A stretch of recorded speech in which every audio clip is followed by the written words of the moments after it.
Comcast Sportsnet, part of the NBC Sports Group. The A's National League West run continues. This week gets a little tougher as the team with the best record in baseball arrives in the East Bay, the Los Angeles Dodgers. Their 42 wins are no fluke as they have gotten production from all over the diamond. The Green and Gold have won 5 out of 6 and have bounced back as they struggled early during interleague play. Tonight they get their ace back, Brandon McCarthy. McCarthy has been sidelined with shoulder soreness, but his return tonight will be a welcome sight for the Athletics faithful. Game 1 of the 3-game set, A's Dodgers, next.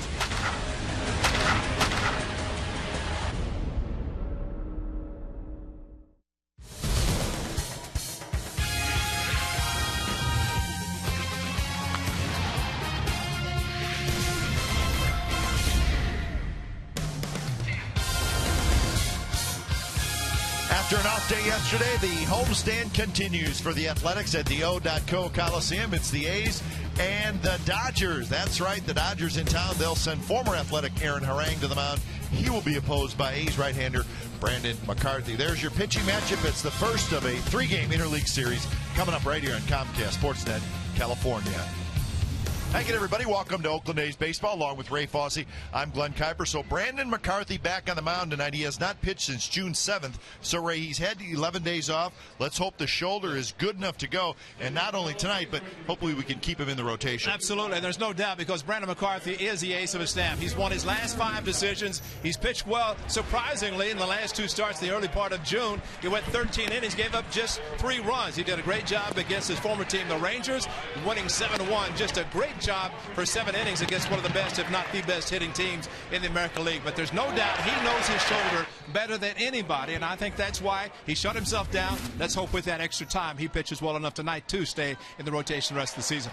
And the Dodgers, they have the best record in baseball despite a lot of injuries. No Matt Kemp, but they still have Andre Ethier, and he leads the National League in RBI. That's the former Athletic Andre Ethier, who was traded to the Dodgers back in the mid-2000s. But there's no doubt, maybe for him, signing a long-term contract helped him because since that has happened, he has really taken off. But there's no doubt they're missing Kemp, they're missing Mark Ellis, of course, but they do have Ethier. They find a way to win, and I think Vin Scully said it best. They seem to be the wonder team. You never wonder, and you always wonder how they're going to win a ball game, but somehow they find a way. So the A's have no doubt against the Dodgers in 3 games. They know what they're like, and they know they're missing some key parts, but they're still a very good ball club. The Dodgers have not been here in Oakland since 2006. That was a good year for the A's. It was a division-winning season, but today, the Dodgers' best record in baseball. Lineups at first pitch when we come back. It's the Dodgers, led by that man, Don Mattingly, and Brandon Moss. He's the American League Player of the Week. Should be a good series. A's and Dodgers coming up.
California is brought to you by AT&T, the nation's largest 4G network. AT&T, rethink possible. And by Toyota. Check out the great deals at your local Toyota dealer today.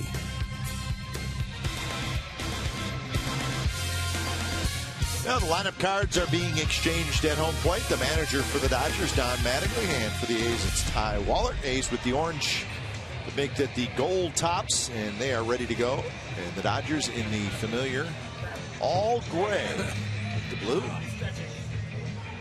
Well, maybe the gold will remind the Dodgers of 1974. Yeah, that's right. Whenever the A's defeated the Dodgers in 5 games.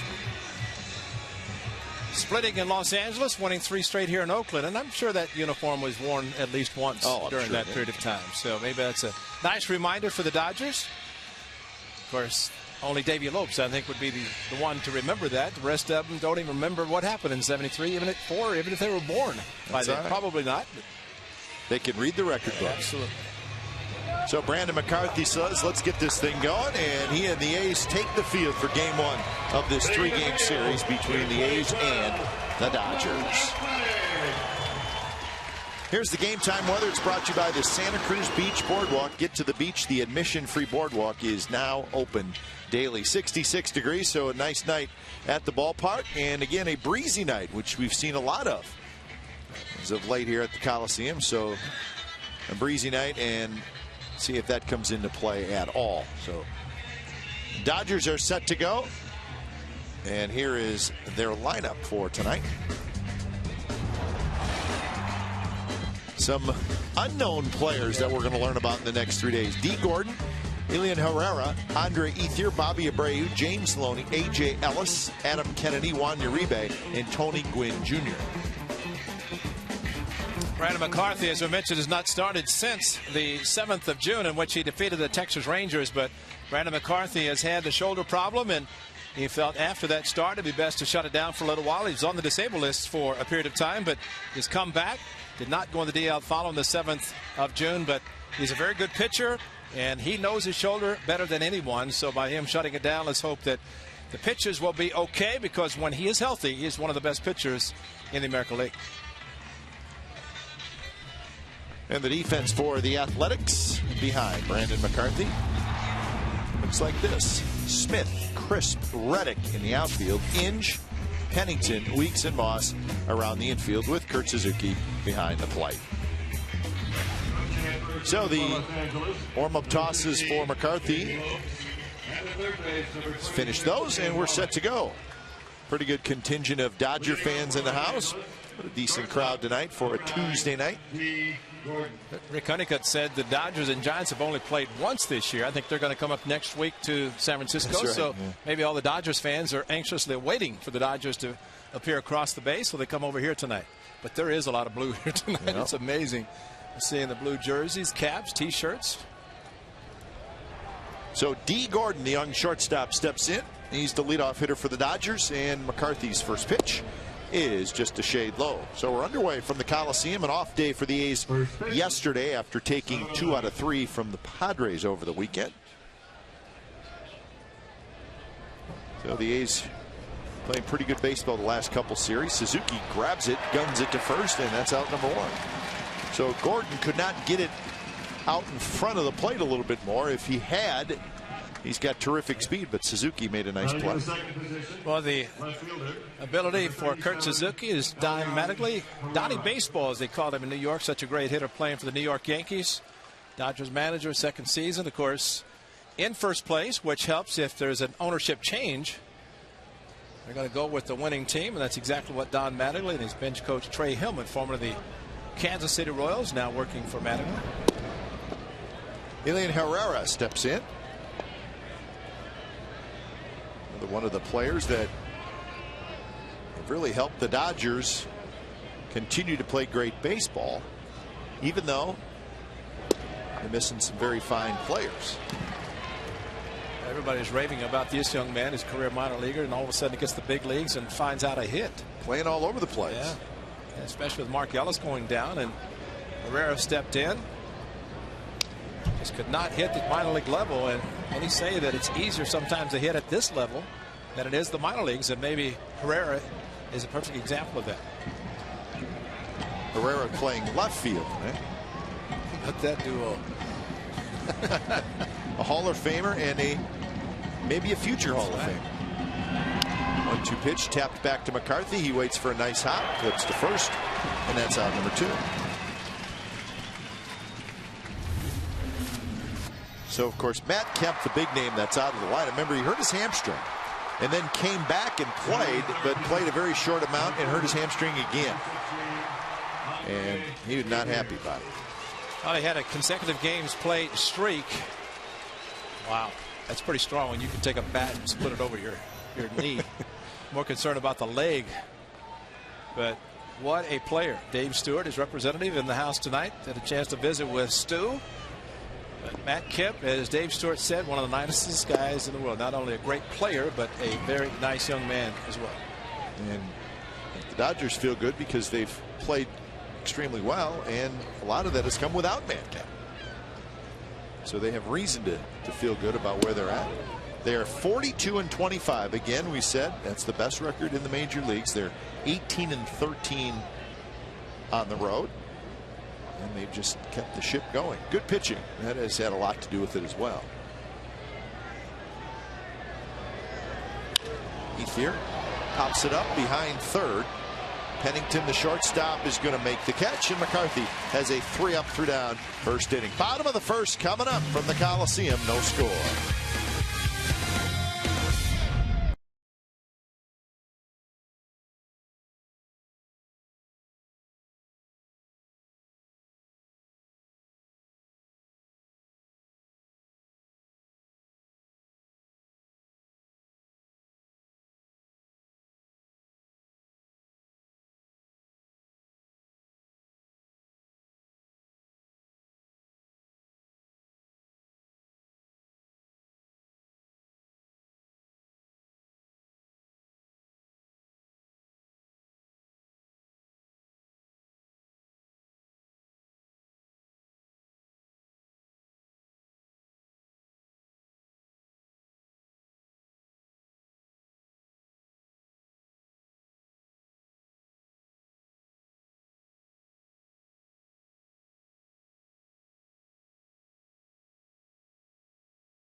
And here's the A's lineup for the bottom of the first. Coco, Chris, Jamal Weeks, then Josh Reddick, Seth Smith, Brandon Inge, Brandon Moss, Johnny Gomes in there tonight, Kurt Suzuki, Cliff Pennington.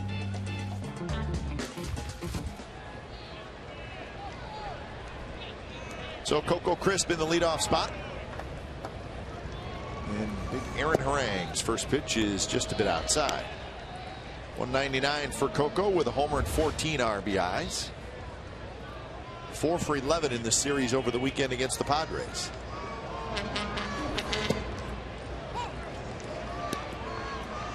Followed by Weeks and then Reddick.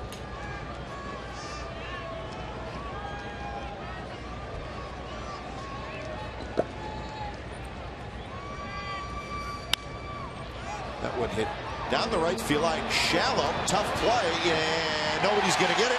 Coco's trying for 2. The throw is wide. It hits Crisp, bounces toward third, and Coco Crisp with a hustle double to lead off the bottom of the first.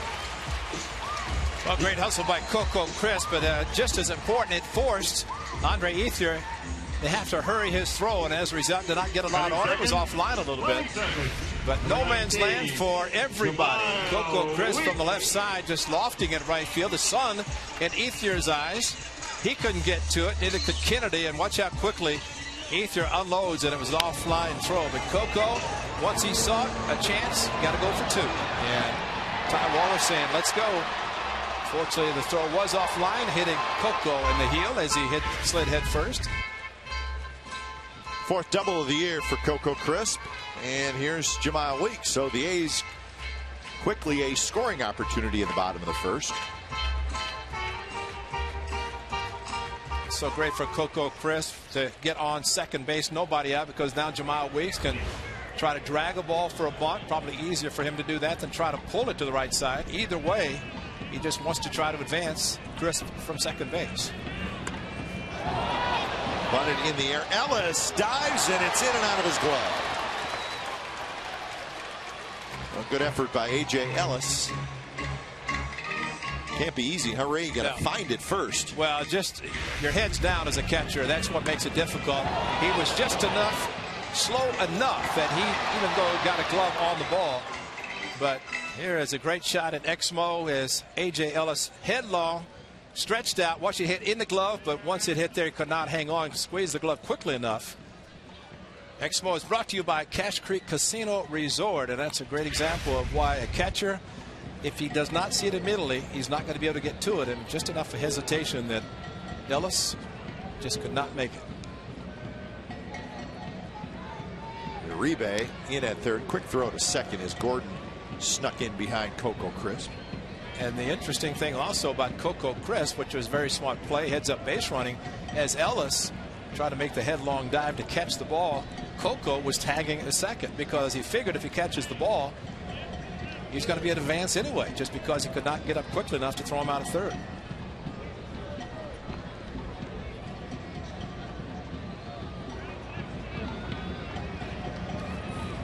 That one's up and away to Weeks, hitting .222 with a couple of home runs and 10 RBIs. The A's are going to be running, but they also realize that A.J. Ellis behind the plate has a great percentage throwing out base runners, and Uribe at third base having to play in front of the bag for a possible bunt, but he also knows that if Ellis has to throw, he has to throw on the run. But Ellis has a very, very good arm. Swing and a miss. The bat goes flying toward the Dodger dugout. Everybody seems to be okay. Aaron Harang, formerly the Athletic back in the early 2000s, traded to Cincinnati, and of course 5-game winner first year with the Dodgers after pitching for the San Diego Padres. When you strike out 9 consecutive batters, you're doing something, and that's what Big Aaron did against the Padres, former team. Very good fastball, 2 and 4-seam fastball. Likes to use his slider a lot. So the 2-seam fastball first pitch to Coco Crisp, but was just off the plate. Another pickoff. Well, Aaron Harang was originally a Texas Ranger, and the A's acquired him from Texas in the Randy Velarde trade. Velarde went to the Rangers. D. Gordon faking a little bit, and of course Mike Gallego, third base coach, alerting Coco with the shortstop. Second baseman Kennedy's way off the bag, so there's no way he's going to be involved in any sort of a pickoff. Check swing by Weeks. He did not go. So 2-2 the count.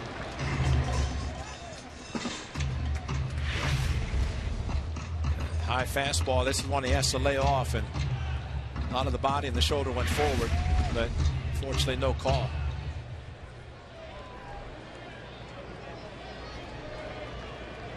Reddick will be next. Crisp led off the bottom of the first with a hustle double. Outfielder shaded toward left center and shallow. It's up and in. So Harang with the Athletics for a couple years, and then was traded to the Cincinnati Reds for Jose Guillen. Yeah. Jose Guillen could have been a pitcher as hard as he threw from right field. Still lives in San Diego. Aaron Harang, his family, resides down in the San Diego area. 3-2 pitch, and he walked him. So 2 on, nobody out for Reddick. Let's look at the Dodger defense behind Aaron Harang. Ian Herrera is in left. Tony Gwynn Jr. in center. Andre Ethier in right. Juan Uribe, D. Gordon, Adam Kennedy, James Loney around the infield with A.J. Ellis doing the catching.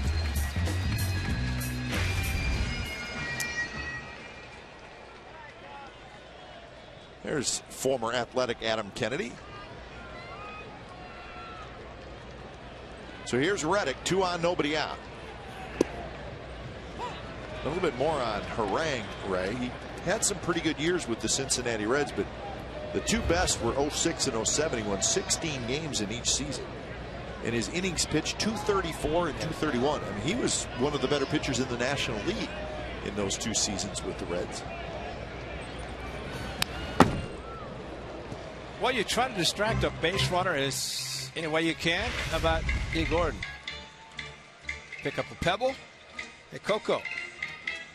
What's That's not right. That's not right. No, that's not right. You can't be doing that. But amazingly, how you could find something to pick up and throw anyway. Clay Wood has an immaculate. I mean, this infield is the best, so must have been a pebble there someplace. And Reddick swings and misses, so Harang gets the first out of the game for him, and it's a strikeout. Well, just try to have some kind of contact with speed on the base pass. There's a high fastball. Harang tried to get Jamal Weeks to swing at. He could not. Josh Reddick just a little bit slow on the swing, maybe reluctant to swing at the high fastball. They might try to see if his base runners try to get themselves into scoring position, both of them.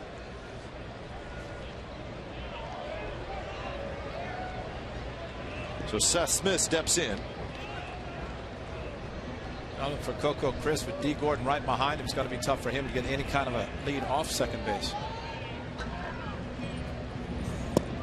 First pitch to Smith is low.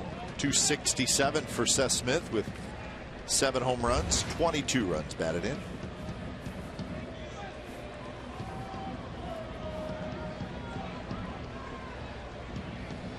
Might have had a chance to be the player of the week with those numbers. Saw at the bottom of the last 10 games.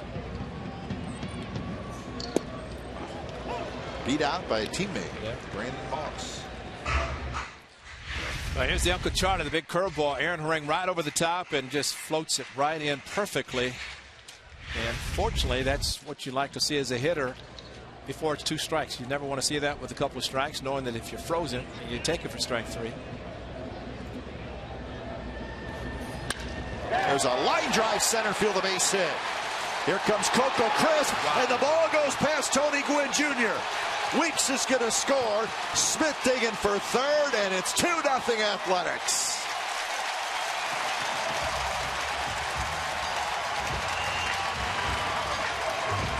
Very simply, an outfielder trying to do too much. One run was going to score, concede that run, but try to keep the double play in order. And he made a mistake, and it cost him with Seth Smith. What a great job. Watch him pull his hands in, man. He did a great job with a fastball inside. Watch him pull the hands in right there. That was unbelievable to get the good part of the bat. Watch the hands come in, and then all of a sudden he hits it solidly with the barrel of the bat. Right over the shortstop, and there's just, that's time to play back. Just take it on one hop. You've got maybe at least to first and second, but instead 2-run score and a mistake by Gwynn in center. So Smith should get an RBI on that. He does, and an E8 for the other run. Infield in. And Inge bounces one, but it's fouled on the third base line.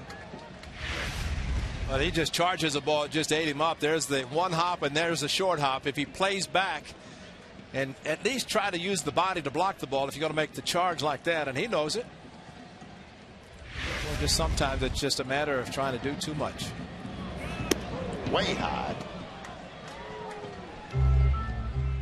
Inge 215, 7 home runs and 32 runs batted in.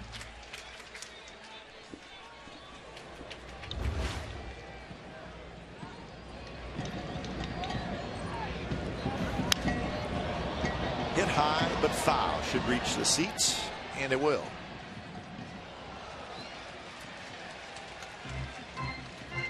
So the A's with a 2 spot here in the bottom of the first inning. But especially after Josh Reddick could not move the hitters, the runners that is, over in a scoring position. So it was all Seth Smith doing his job.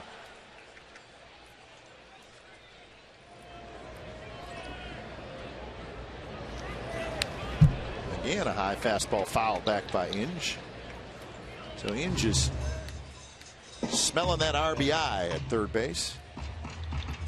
Probably one of the best at expanding his strike zone as he has gone up the ladder trying to make contact on high fastballs. He sets himself, he looks for the fastball every pitch, and then makes an adjustment. And the big curveball, and it gets Inge. So he battled Harang for a while, ends up striking out. Especially for Harang to come back with this pitch. He likes that hard slider. He's got the slow curve, a little harder breaking pitch. And after the swings on the fastballs by Brandon Inge, not surprised that Harang went to this off-speed pitch. There's the breakdown.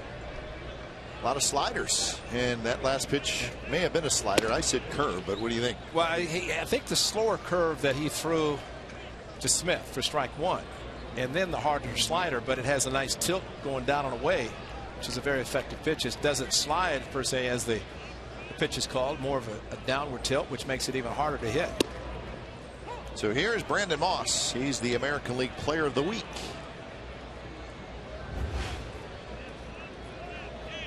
Why not, after what he did?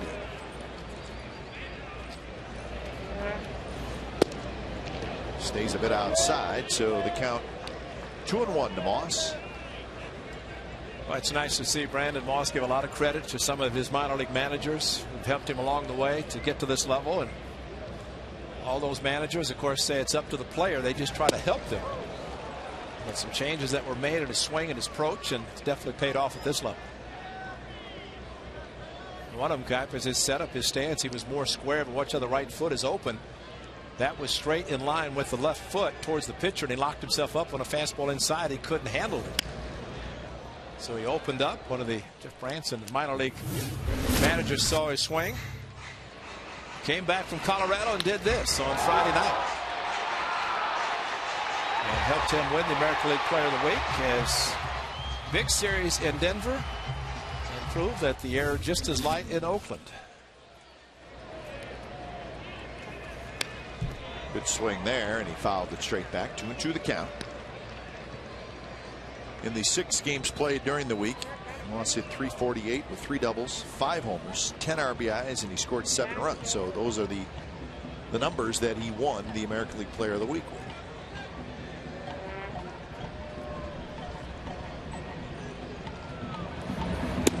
Fastball is high, 3-2. We have to wonder if Brandon Moss is going to get something off speed. First base is open. You have right-handed hitter Gomes up, but Aaron Harang knows that whereas Johnny Gomes is a good hitter, and also that Brandon Moss won the American League Player of the Week. And so if he goes to something off speed, maybe the hard slider. And a breaking ball, and it stays high, and there's the walk. Good hitting, smart pitching. Sometimes you not want to see the pitcher give in, and he did not want to do it. Take his chances with Johnny Gomes, even though he's thrown a lot of pitches. So Gomes will hit first and third, 2 outs.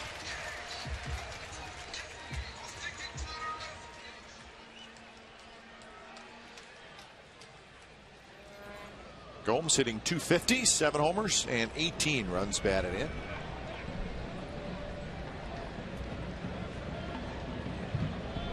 Gomes was 4 for 5 with first that big home run in the series against the Padres.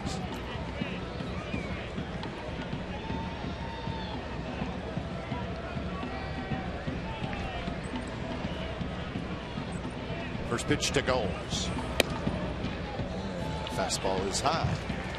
So far, Aaron Harang cannot get his fastball down. Everything with the fastball is up, and that's why I think he's throwing the slider and the curveball, trying to get himself down in the strike zone with his fastball. Very upright with his pitching, and leaving everything upstairs. And so far, the home plate umpire is not giving him a high strike.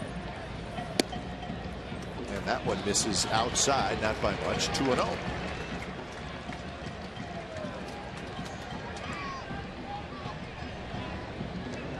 Former Athletic Rick Honeycutt, 7th season of pitching coach for the Dodgers. Said he's gone through the now 3rd manager. Brady Little, Joe Torre, and now Don Madden. It's the hard slider again. Honeycutt, one of the great setup men for Dennis Eckersley back in the late 80s. A couple of fastballs missed, and there's the slider.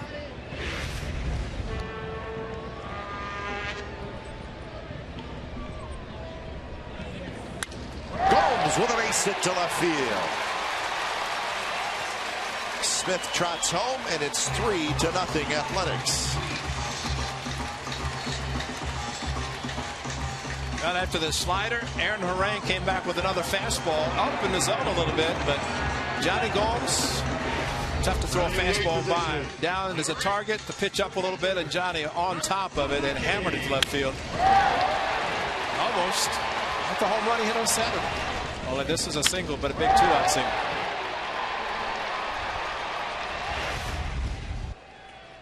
So Gomes gets his 19th RBI, and that'll bring up Kurt Suzuki, but Honeycutt's going to chat with Harang. So a double, a walk, a strikeout, a single, and an error on the single, which allowed the second run to score. Another strikeout, a walk, and a single. So it's been a busy bottom of the first for the A's. Think about the U.S. Open, the San Francisco area, and how the game of golf is an individual sport, whereas this game, a baseball, a team sport in a sense that Brandon Inge leaves the runner at third base. They pitch around Brandon Moss, and then Johnny Gomes comes through. So it's all about picking up your teammates, and Johnny Gomes has done that and force Aaron Harang to throw even more pitches in this half inning. His swing was unbelievable. The way he pulled his hands in. Seth Smith was unbelievable.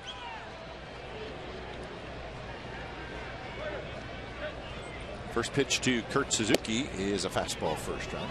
But they say it's a team game built around individual accomplishments. Exactly right.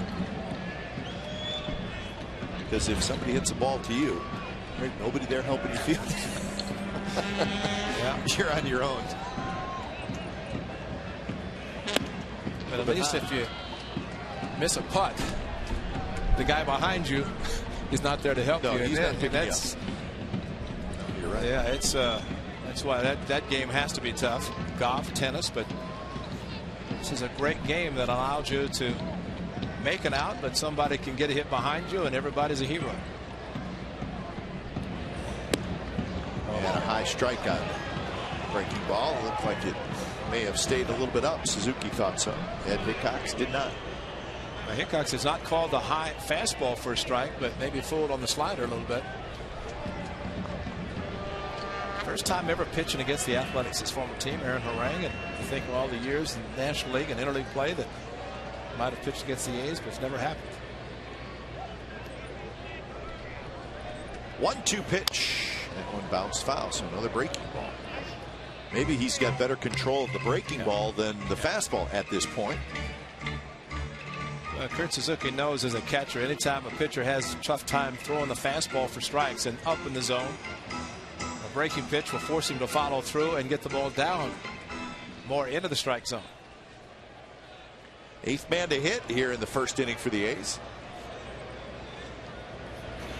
A good swing there by Suzuki. That fastball was down.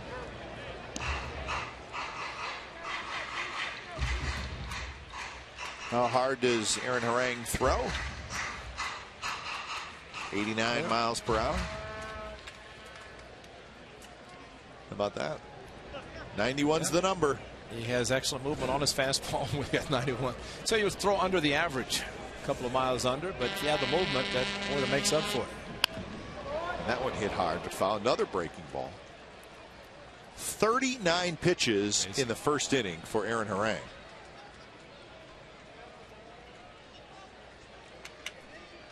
He's allowed 3 hits, 2 walks, and 2 strikeouts.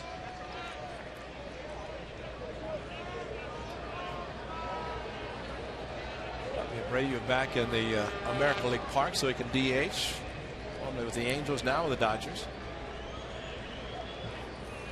Swing and a miss. He struck him out. Good inning for the A's. They score 3 times. Got a little help from an error on the center fielder, Tony Gwynn. So we're through 1 at the Coliseum. A's 3, the Dodgers nothing.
A's baseball at Comcast Sportsnet Bay Area is brought to you by NASCAR Racing in Sonoma. The Toyota Save-Mart 350 returns to the Sonoma Valley Road course June 22nd through the 23rd. Tickets at 1-800-870-RACE.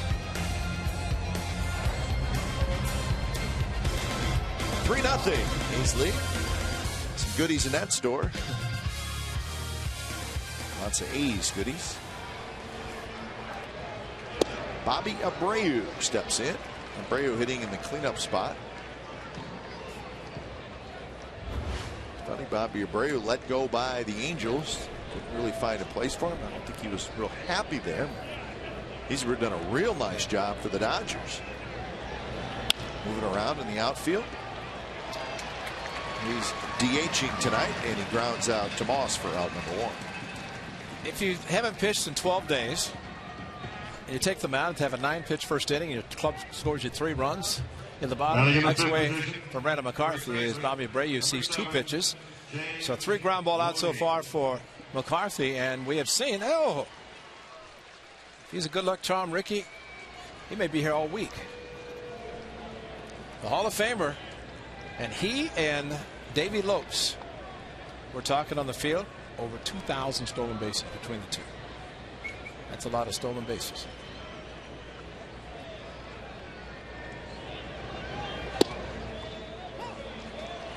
If I was a base stealer, I'd have just snuck in there and listened to him. That's right. Davey back in Los Angeles, and he said, finally. Well, he was with the Dodgers, great infield of Dodgers back in the 70s. Garvey, Lopes, Russell, Say. It's pretty good. 4 guys that not only could play defense but could hit and run.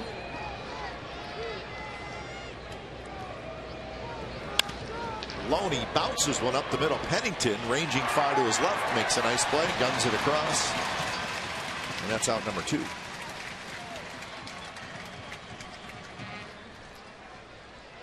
Great range by Cliff Pennington. It's amazing. Going to his right, to his left. It's between he and Jamal Weeks up the middle, just covering a lot of ground. Slight step to the right and then pushed off up the middle. And of course, a very strong arm once he gets to the ball. His accuracy is getting better and better. Swinging the bat, doing it all. and couldn't wait to see Mark Ellis. I bet. Ellie out on the field during batting practice.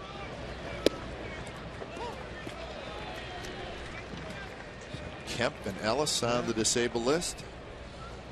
Ted Lilly, a good starter, also on the disabled list, and a young closer, Javi Gora, who was having a nice start to the season. He's on the disabled list. Well, we know all about Mark Ellis. Yep. Quality person, great infield, and I thought Rick Honeycutt said it best, because this is a pitching coach talking, and Matt Kemp is very important offensively and a great player defensively. But he said Mark Ellis has missed. And, of course, he knows, as we know, his range at second base, ability to position himself with the pitchers and how they throw the ball to be able to get to the ball. Kind of an unsung type hero, and does not get all the attention because he makes all difficult plays look very easy. 1-2 pitch to A.J. Ellis, and it's just a bit low. Ellis, young catcher, having a nice season.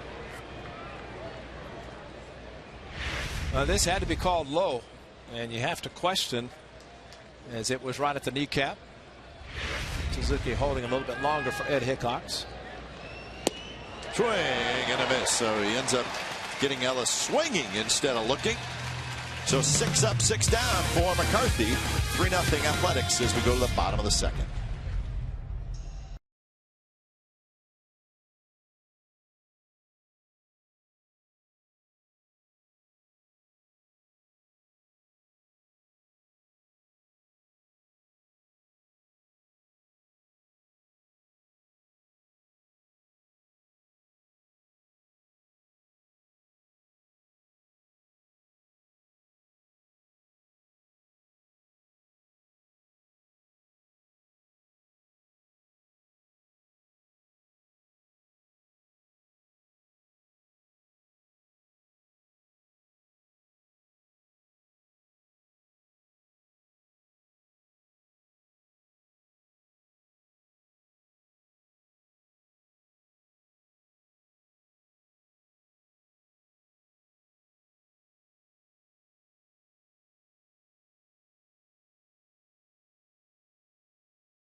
McDonald's April 13th of this year. Aaron Harang strikes out.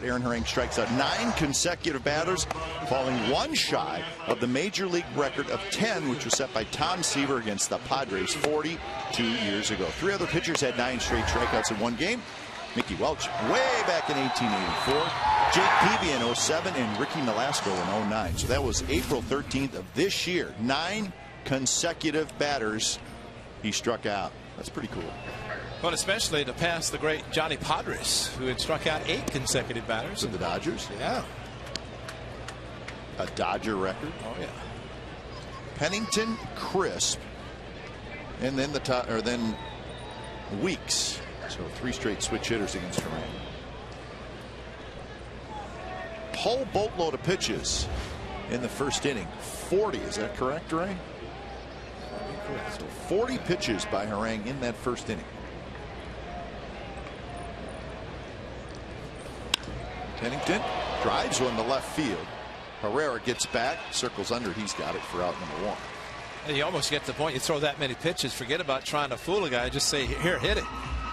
And 2 guys behind me, maybe one will be able to catch it. And that's what happened with Herrera. Pennington, just 3 pitches. But the fortunate thing for the A's, they scored 3 in the first inning, because get a pitcher of the quality of Aaron Harang, who can settle down, as we've seen too many pitchers do that.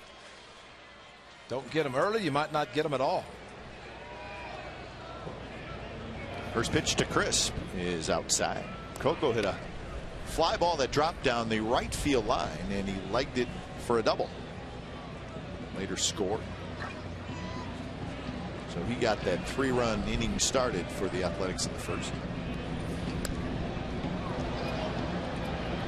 See, it was that guy Uribe that threw a big tag on Coco Chris a couple of springs ago. Final game of spring training for Coco. Uribe playing for the Giants, slapped a tag, and Coco went on the disabled list with a broken finger or something that he went head first sliding in the second.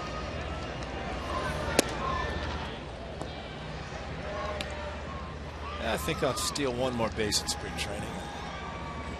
That was it.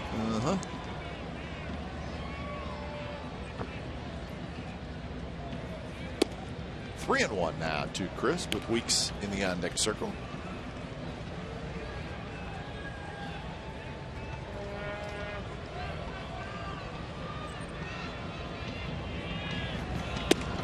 And there's the walk. So a 1-out base runner. And here's our Farmers Insurance report card. Highest percentage of fastballs seen in the American League. Jamal Weeks is at the top. Highest percentage of fastballs seen. So what does that mean? They think he's a good off-speed hitter. Well, yeah, I mean, that's surprising. I'm not trying to be a smart aleck. I'm curious. I'm serious. So they must be saying, hey, you know what? We think we can get him out with fastball, right? Exactly. And looking at that list, seeing Derek Jeter right in the middle, they pound him inside. He fights the ball off to right field, but you know, he's such a good opposite field hitter, but it's usually pounding fastballs in. And Marquez is a good fastball hitter. He's on that list, which is surprising. Jamie Carroll, more of an opposite field hitter. But the surprising thing, it's usually the opposite. You throw more off-speed pitches, figure a hitter is a pretty good fastball hitter. But that's a high percentage of fastballs that he has seen. Weeks just kind of stepped away as the pitch was coming. It was called a ball. Coco Crisp has the green light. Jamal Weeks, switch hitter, batting left-handed, so it's hard for a left-handed hitter to see if a runner from first is going to take off.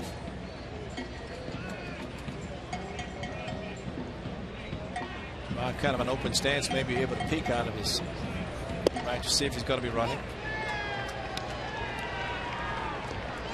So the count even at 1-1. You know what Ricky Henderson's doing right now? He's figuring out the move of Aaron, right? And we'll see if the guys go back towards Ricky and say, have you seen anything? Ricky was amazing during his career of staying off pitchers, trying to figure out something they were doing that would help him get a big jump. For him, it didn't matter that much. Dr. Pott picking up some base running tips from the Hall of Famer Ricky Henderson.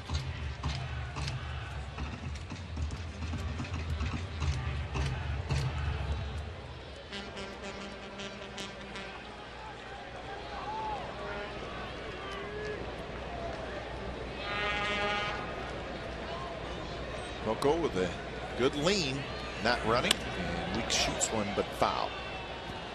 Off the tarp down the left field line.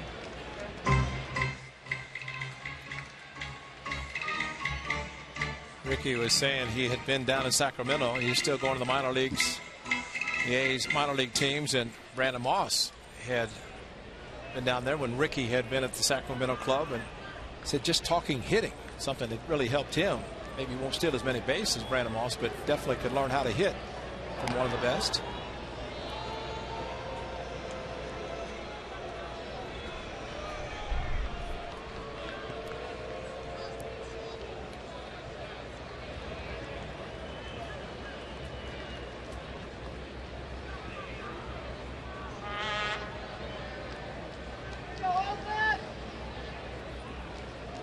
Coco has a much bigger lead, but he's not going. Strike 3 call, the fastball. So Weeks strikes out. Well, Coco, it looked like he was going to take off. Not a bad pitch to run on. Two-seam fastball that came back. I don't know that Ellis could have seen Coco had he decided to run. But for some reason, Coco stopped.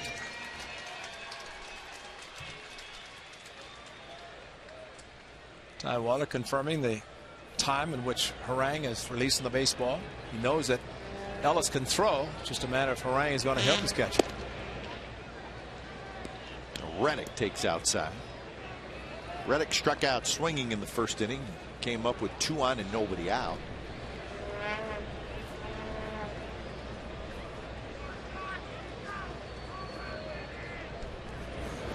Swing and a miss. So 1-1.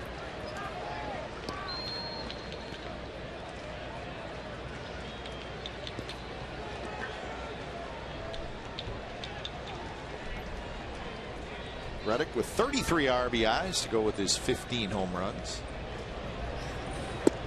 One drops just a bit low.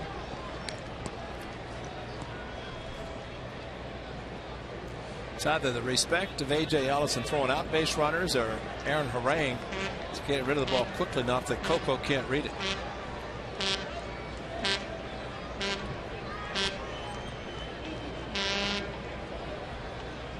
Not going. It's foul back, 2-2. Well, you keep thinking he's going to take off, but he just hasn't done it. Coco has yet to be thrown out this year, 10 for 10. That's pretty good. Yeah, it is good. Matter of fact, that's great.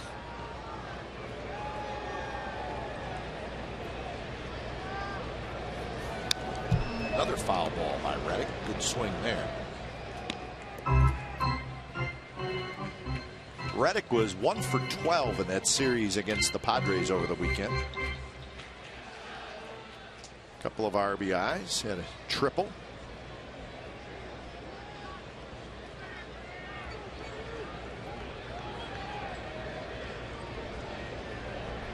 Seth Smith on deck, and that pitch way high, 3-2. 59 pitches now for Aaron Harang, and there's 2 outs in the second inning.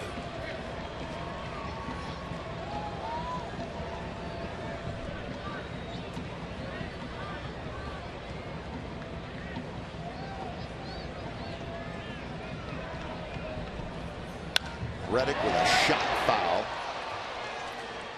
That's why Loney was playing behind Coco Crisp, even though Crisp has the speed, the ball down the corner, which would score him easily, but there are times that a first baseman will hold a runner so that an extra base hit might not score him, but Loney is trying to take some of the space between the line and second base, and that ball is exactly maybe why he was doing it.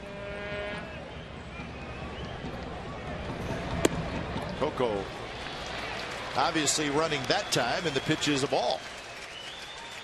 A's fans come out to the Coliseum Sunday, July the 8th for 50s Turn Back the Clock Day. 10,000 fans will receive a 1955 Oakland Oaks hat, and it's presented by Cash Creek Casino Resort. The A's host the Mariners. For more information and tickets, go to oaklandathletics.com/tickets. I saw a guy just recently wearing an Oakland Oaks cap, and it was authentic. It was I think he wore it as a player. It's really old, but should be a nice day. Turn back the clock. First pitch to Seth Smith is a fastball high. Well, one of the reasons Aaron Harang has thrown so many pitches is 4 walks and 4 strikeouts. 5 outs total, only 1 fly ball to left field by Cliff Pennington on 3 pitches. Smith, an off-speed pitch rolls it foul. A's come into today's game with a 31-36 record. So 5 games below the 500 mark. They're 15-17 at home and 6-6 in interleague play, with 5 more interleague games to play after this one. Toward Gwynn in center. Now he gets back and he reaches up to make the catch. Side retired. A's strand a couple, and we're headed to the 3rd. 3-0 Athletics.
California is brought to you by Ford, with 3 models delivering 40 miles per gallon or better.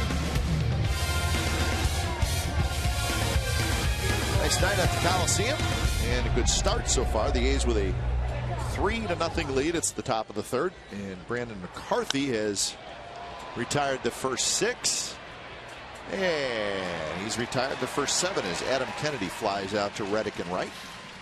You think Aaron Harang is saying, guys, let me at least catch my breath. Spent all that time. The time of possession is definitely in the favor of the A's, taking pitches, and Aaron Harang throwing a lot of pitches. And one pitch, and Adam Kennedy is out as Aaron Harang watches. So 1 out, and Juan Uribe steps in. Uribe spent some time on the disabled list this year. He spent a lot of time on the disabled list last year. I heard the smattering of boos. You think those fans, or Giants fans, are maybe upset that he went down to the rival? I don't think so. Not with his numbers from last year and this year.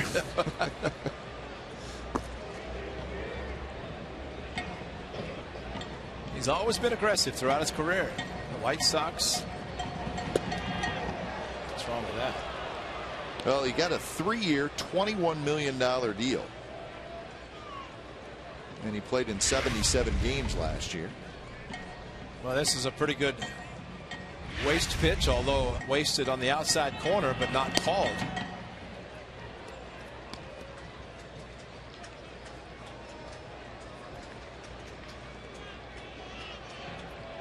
Two and 2 to Uribe, with Tony Gwynn Jr. waiting in the on-deck circle. And Uribe is able to just hang on.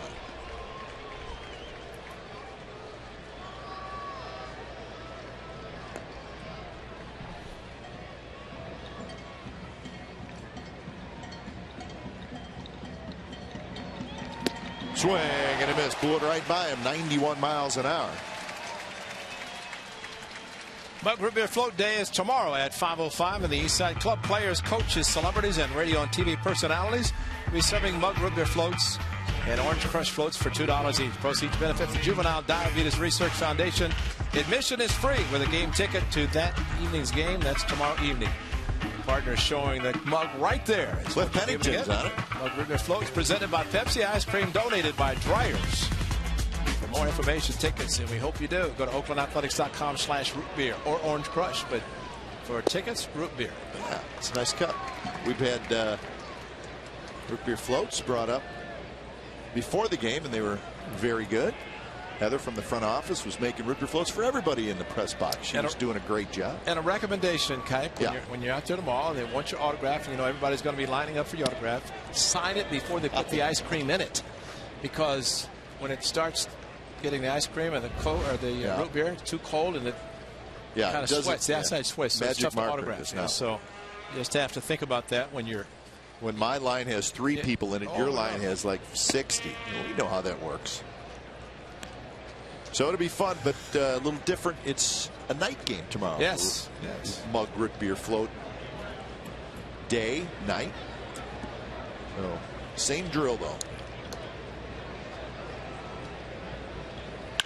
There's a shot to right, and that's a base hit. But we certainly want to thank Heather for bringing it up, and she was serving everybody up here. I think the entire press box received a. She was popular. Float. Took a long time for Tony Gwynn to get the frustration after missing a ball in the bottom of the first, but he finally got the hit and smashed a base hit to right field.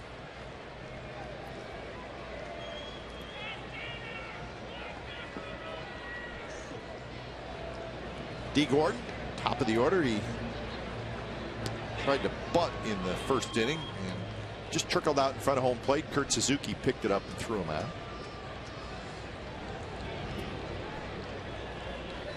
Dodgers are looking for big things from D. Gordon.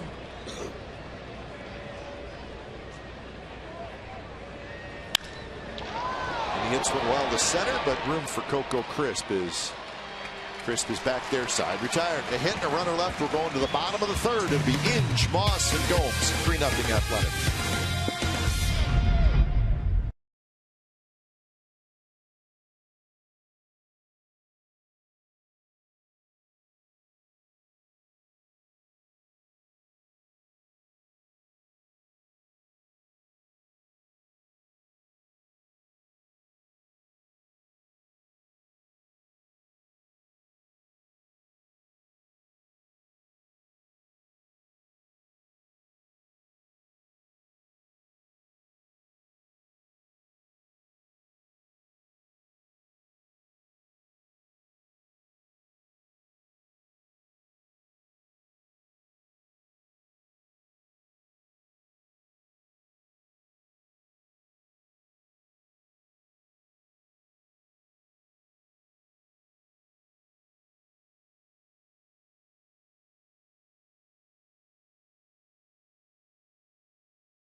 Baseball. Comcast Sportsnet, California's authentic Fan Fridays at the Coliseum. This Friday, the Giants will be in town. Get a ticket in our value deck behind home plate. It's a Battle of the Bay t-shirt and cheer card and a $6 food and drink voucher, all for one great price. Best deal in Bay Area baseball is Comcast Sportsnet, authentic Fan Friday. That'll be this Friday, the A's and the Giants.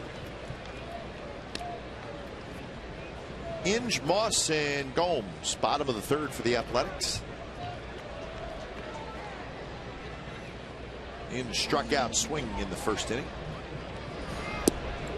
And he went around that time trying to hold up 1-1 account. 64 pitches thrown by Aaron Harang through the first 2 innings.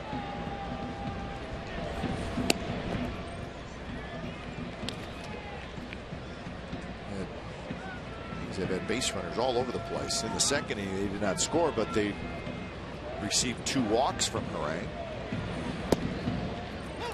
Best pitch right there, the hard slider, and continues to excel with the pitch. Rick Honeycutt, although he's thrown a lot of pitches, would like to see Aaron Harang continue, and especially with pitches like that, to stay in as long as possible without really overworking, overusing him. But I think at this point, if he gets 5 innings with a pitch count, he has to be thrilled. Otherwise, go to the bullpen early.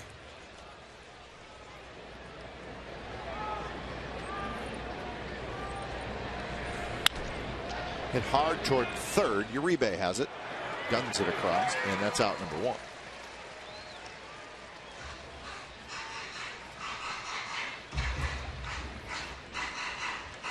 Now batting first baseman, number 37. So Brandon Moss will hit. Moss walked in the first inning.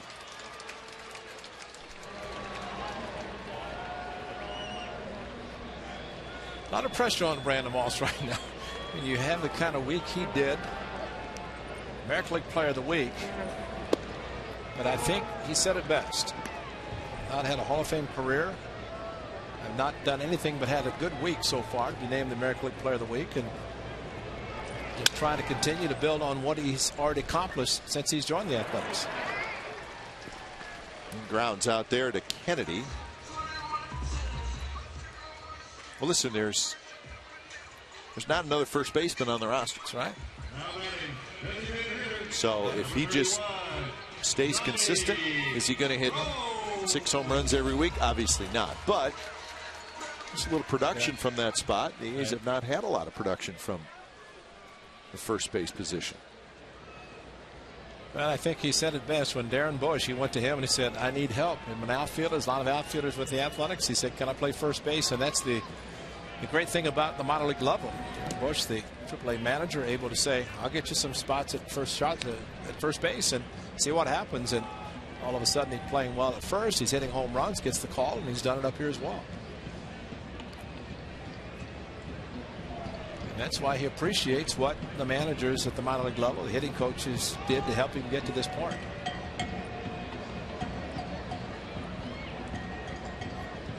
Johnny Gomes gets timeout called for him by Ed Hickox, the home plate umpire.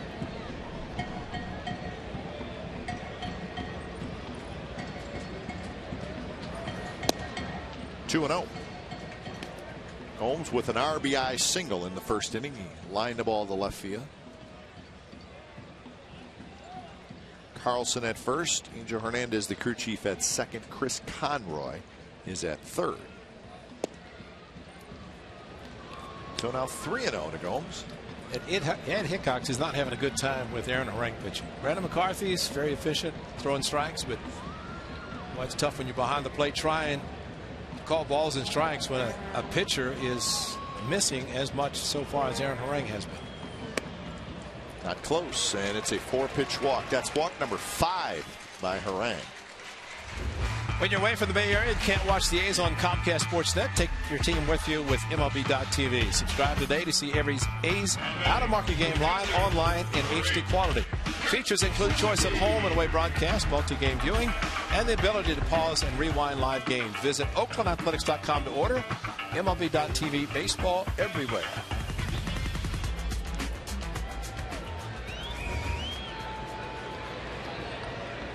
Here's Suzuki with Gomes aboard, and that pitch inside. So now 5 walks, 4 strikeouts for Aaron Harang, and pitch number 78 coming up.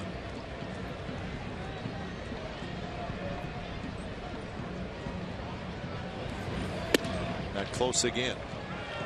So Ellis is going to come out and talk to the veteran.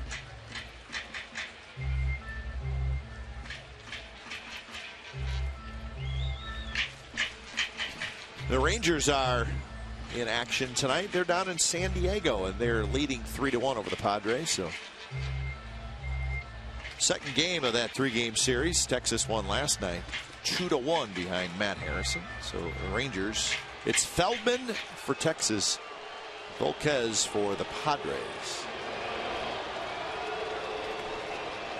Albert Pujols hit a home run in the first inning for the Angels off Barry Zito. Zito not having a good start. It's the Angels 5 and the Giants 1 in the 4th inning. And Arizona leading Seattle 5-2 in the 4th inning. So there's your AL West scores.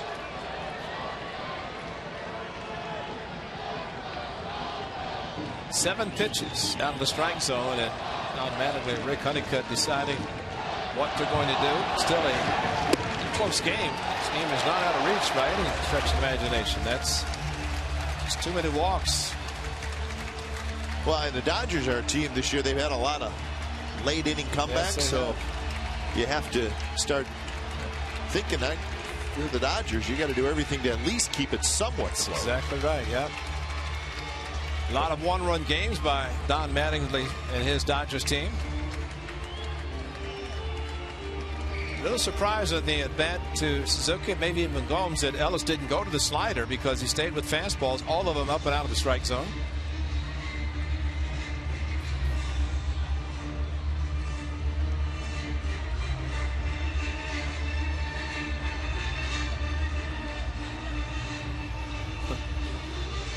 So the meeting is over. Nothing going on in the Dodgers bullpen, but there are 2 outs. There's the pitches by inning. 40 in the very first inning. He's now at 80 for the game.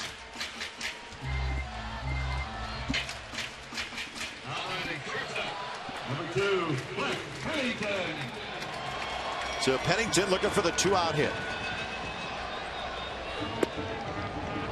Or maybe looking to just see a strike. And Harang Pours one in there. 0-1 to Pennington, who hit a fly ball to left field in the second inning. The hitter has a choice of one or two things: swing at a pitch if it's in the strike zone, or make him throw a strike, and Pennington decided to take it. And that's a good pitch there, right on the outside corner. 0-2.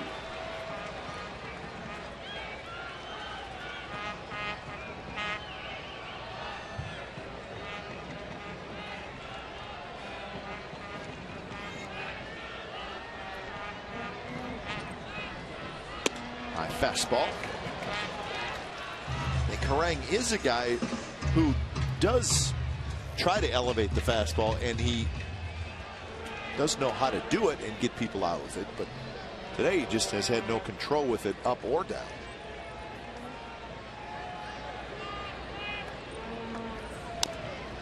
Roll foul, so Pennington behind in the count, 1-2. Pitch in a big park. Fastballs up in the zone can be helpful. It's tough to drive them. Get on top of the wall and drive it. One thing Aaron Harang did talk about is what you're looking at there. All the foul territory, man. This is all that space is there, and pitchers love to pitch here. And that's what he talked about when he walked out tonight before the game. Yeah, fastball. That was the high fastball. Pennington strikes out. Couple more runners left for the A's, so we're headed to the fourth inning. 3-0 Athletics. Ethier will hit second.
AT&T, who are the 5 current managers that made both an all-star team as a player and also won a Gold Glove. So a manager, a current manager that was an all-star and a Gold Glove winner.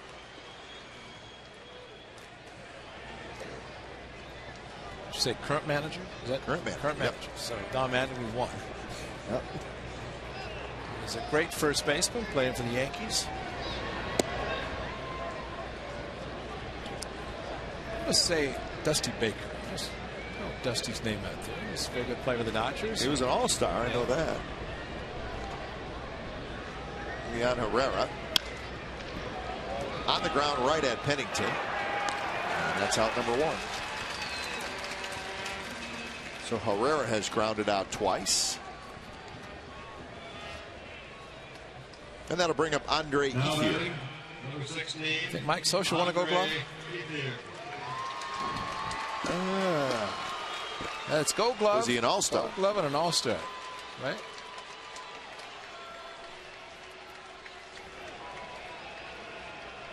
(2-0 in May, 2-0 in June for McCarthy. When healthy, he's been terrific. I mentioned he's won his last 5 decisions, and that is pretty good, especially when he gets some run support. 5th best ERA in the American League. Pennington cannot quite get it. Ball was hit hard, got under his glove. Ethier has the second hit for the Dodgers. There's a case of Cliff Pennington ranging far to his left instead of diving for the ball. Knows that Ethier has the speed. He had to catch it and spin and try to throw him out. And the Exmo, as you can see him reaching, just misses the ball. But if he dives, he definitely does not have a chance to throw out Ethier. Runner at first base, a chance to force it second's one thing, but not with the speed of Ethier trying to beat out a base hit.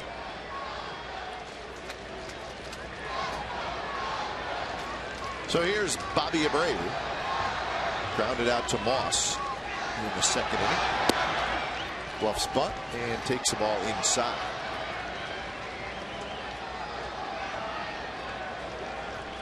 As great as Bobby Abreu was with the Angels in the crowded outfield and crowded DH position, Mike Trout, who took over basically in the outfield and forced kind of the trade of Bobby Abreu.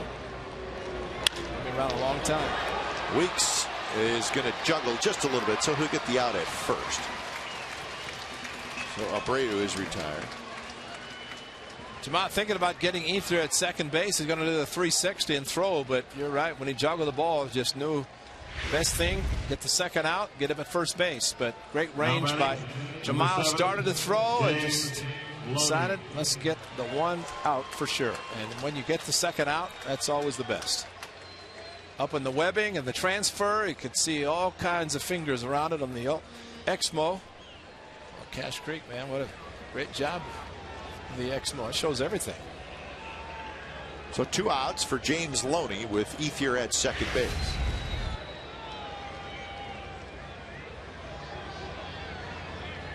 You know what, Ray, and I firmly believe this. People may think I'm crazy. If Mike Trout continues to play the way he's playing, he will be an MVP candidate this year. This year, exactly.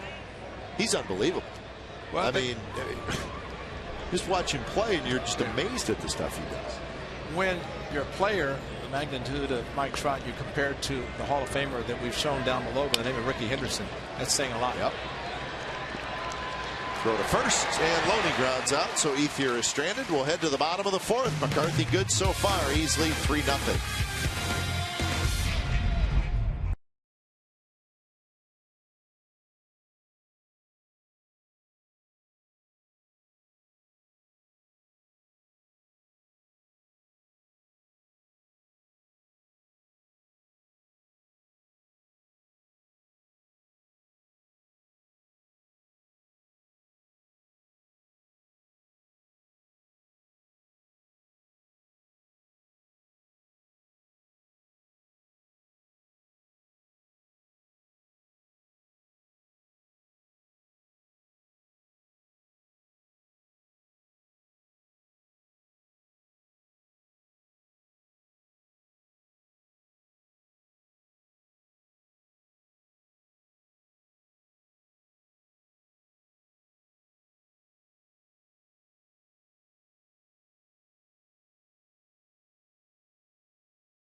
Services to host the second annual Bay Area Barbecue Championship on Saturday, July the 7th. The championship is a pro-am barbecue cook-off with some of the best barbecue teams in the country competing. Celebrity and VIP judges include A's outfielder Johnny Gomes. The event runs from 10 a.m. to 5 p.m. in the Creekside Lot.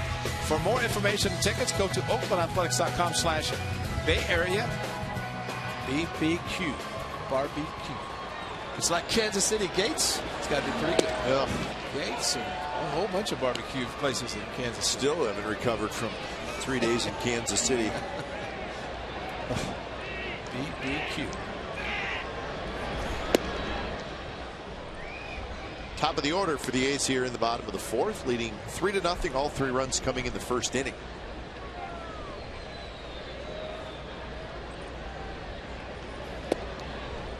Brandon McCarthy, another 8-pitch inning at the top half, and then Aaron Harang comes back out, still trying to get his fastball over, cannot do it, at least to this point. Missed again.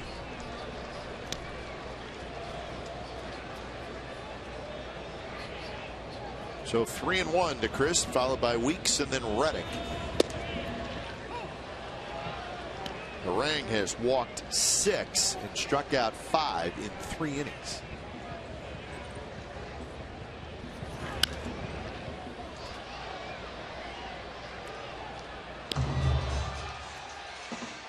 Nice play.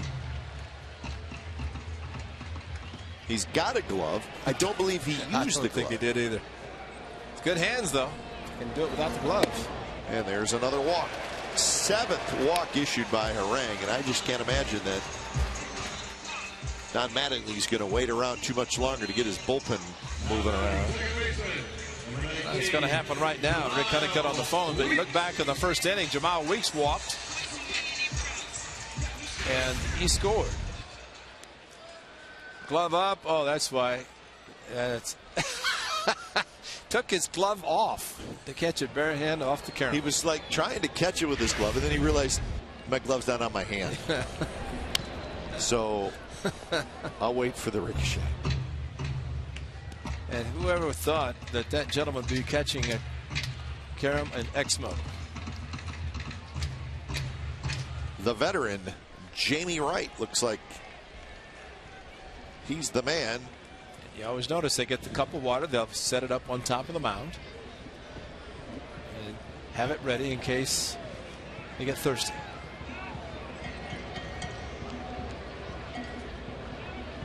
Weeks calls for timeout. Crisp has been on base 3 times, a double in the first, a walk in the second, a walk in the fourth. Remember, Coco has stolen 33 consecutive bases. To left field, where Herrera toward the line, right near the line, he's got it, and that's out number 1. Remember when Ichiro Suzuki had the consecutive stolen base streak in Seattle? And we'd always look at him and say, why isn't he running? And it got to the point it seemed like unless he was assured he could make it, he was not going to run. And I don't know that Coco is in that category, but there have been times that Coco's gotten on with his speed, just figure try to get his way, steal his way in the scoring position.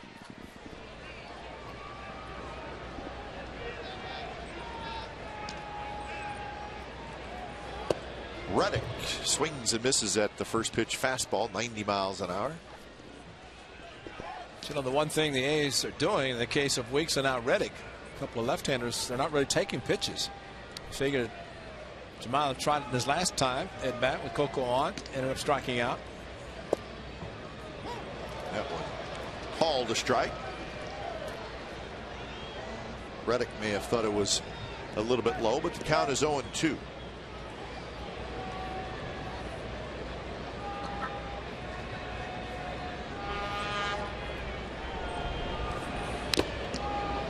Just got a piece of that. It got a piece of the catcher, A.J. Ellis.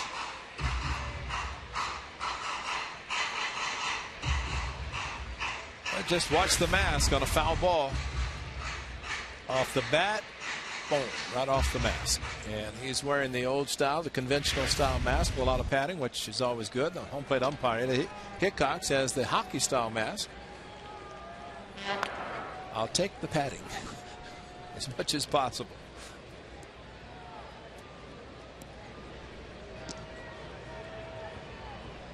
There's your 2 different styles.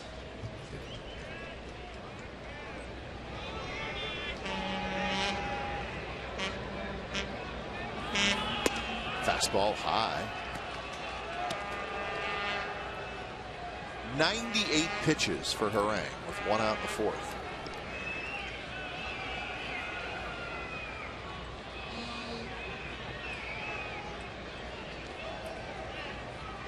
So 1-2 the count to Reddick, who struck out in the 1st and walked in the 2nd.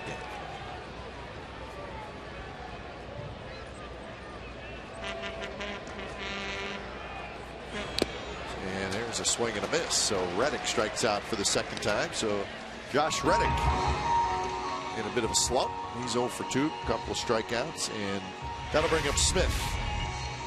Strikeouts and walks. It's pretty much the story tonight for Aaron Harang. In fact, there might have been a slight foul tip. No, a straight miss. So Reddick not happy.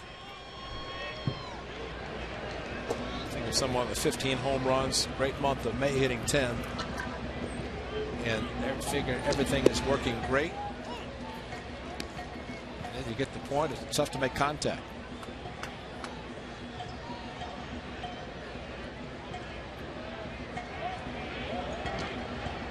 I think Aaron Harang may be just starting to feel good after 100 pitches. That's the benchmark everybody starts looking at. Get to that amount, start getting concerned. Well, he has spent pretty much the entire start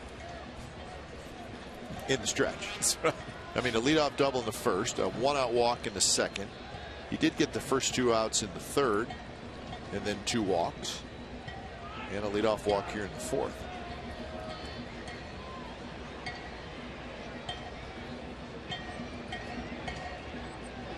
Coco runs, pitches high. Ellis's throw is not quite in time. Chris just got in. Looked like a very close play, but Coco's in there with another steal, his 11th of the year and 34th straight. Well, you can see why Ellis is very good. Got rid of the ball very quickly in the throw, and the only thing with the shortstop making the catch just to the little bit side of Good third call. base. Yep, it was a good call. Coco stretching out his left hand and got him up on the left elbow in the area.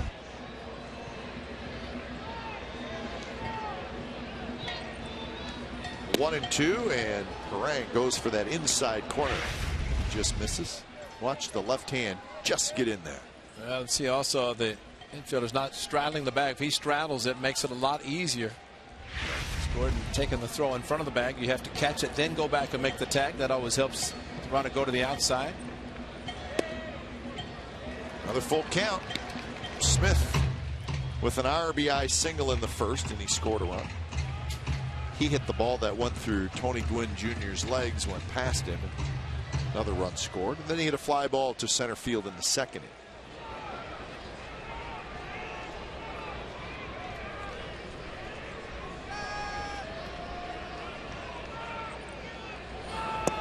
And a 3-0 breaking ball, and not a 3-0 breaking ball, but a breaking ball nonetheless, and it's another walk, and that's 8 walks. And that may just about do it.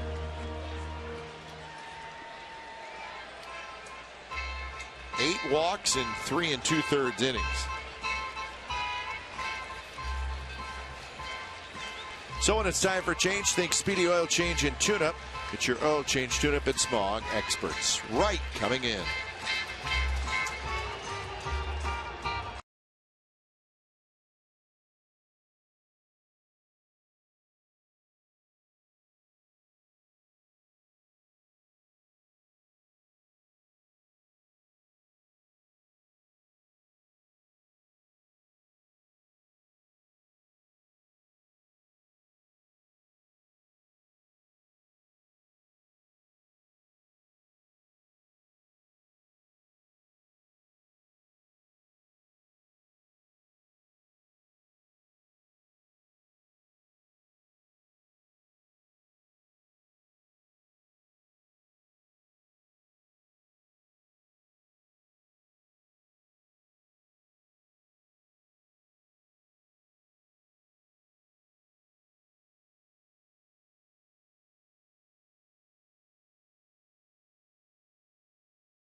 on Comcast Sportsnet California is brought to you by Chevrolet and their award-winning cars, trucks, and crossovers, and by Jack in the Box.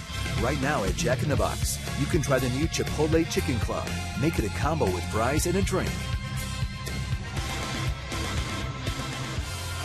Aaron Harang, kind of a start to forget. He walked 8 hitters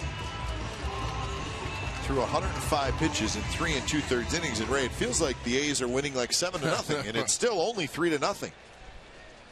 The A's have had base runners all over the place in every inning. You could probably say they gave up 3 hits. That's right, 3-hitter. The center fielder couldn't block a ball to help a run score, and maybe I'd gotten out of the first inning with just 1 run. But so far, 8 walks and only 1 has scored. And 2 more walks on in this inning. Jamie Wright, the big right-hander, who's been around a long time, faces Brandon Inge. Wright is 37 years old in his 14th season in the big leagues. A couple of different types of fastballs. The cutter, the two-seamer. Tops out in the low 90s. Good curveball slider as well. Coco runs. The throw to third is not in time. Stolen base. Smith stayed at first. So Coco steals second and then steals third. Nobody holding Coco at second base, and the smart thing, they want to try to find out what the pitch was. There's no call so far. Well, Don Mattingly's coming out to chat with Ed Hickox. Well, it's the second pitch, and now it was called a strike.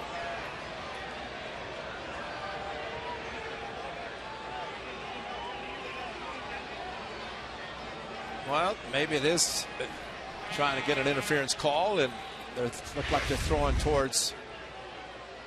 But Brandon Inge can hold his position, and that's exactly what he did. So the catcher has to come behind to try to throw, either throw over him or come around him. Worst thing you see a hitter is to duck down, allowing the catcher to throw over the hitter. But did not look like any interference, and A.J. Ellis made the play about as well as he could.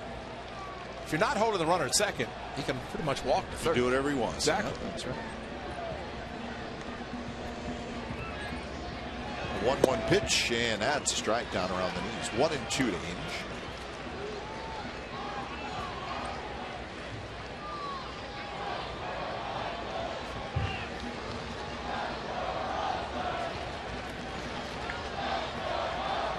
With the curveball again.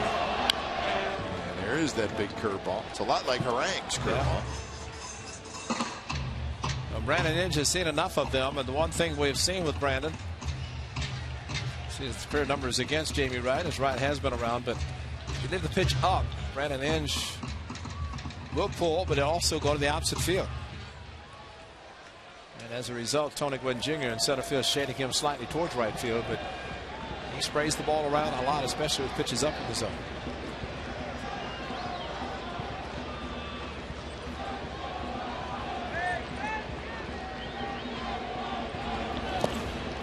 Again, but this time Inge is able to lay off as it's outside. Crisp at third, Smith at first. One thing Jamie Wright is doing, he's shaking off A.J. Ellis and going to the curveball. And a lot of times a pitcher, when he does shake, he wants to throw the curveball and creates kind of a pattern, and he shook off another. This time he shook off the curveball. Full count. Just another full count to an A's hitter.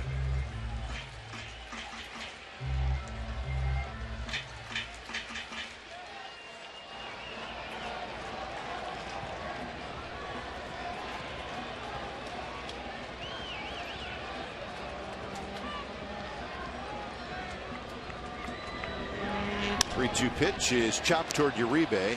He charges and he throws across, side retired. So 2 more runners stranded for the A's. They've stranded 8 in 4 innings. The A's leading 3-0.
4th inning. A.J. Ellis to lead it off for the Dodgers, followed by Adam Kennedy and Juan Uribe. Kev, I think you were correct. The ball game seems like it should have been about 7-0. Meanwhile, Brandon McCarthy has to keep pitching the way he has been to keep it at 3-0. Pitching a great game, keeping the pitch count down. He's got 7 ground ball outs. Pitching like we're accustomed to seeing him pitch when he is healthy.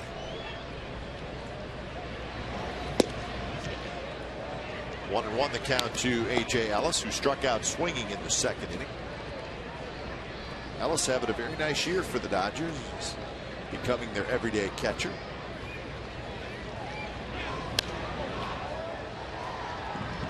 Spent time in the big leagues in 08, 09, and then 2010 and 2011. But really for the first time, he is the regular catcher and hitting over 300.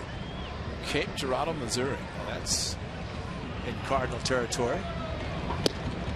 And the 1-2 pitch, swing and a miss by Ellis, so he strikes out for the 2nd time. All right, here's our AT&T trivia answer. Who are the 5 current managers that made both an All-Star team as a player and also won a Gold Glove? All right, Mattingly is indeed on there. Robin Ventura, Davey Johnson, Dusty Baker, and Ozzie Guillen. There you go. Yeah, Robin Ventura, the newcomer this year, having a good season with the White Sox, his first season managing.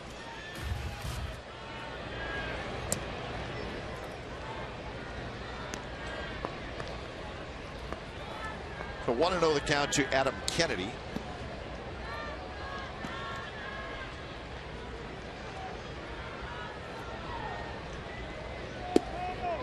Kennedy hit a fly ball to left field in the 3rd inning.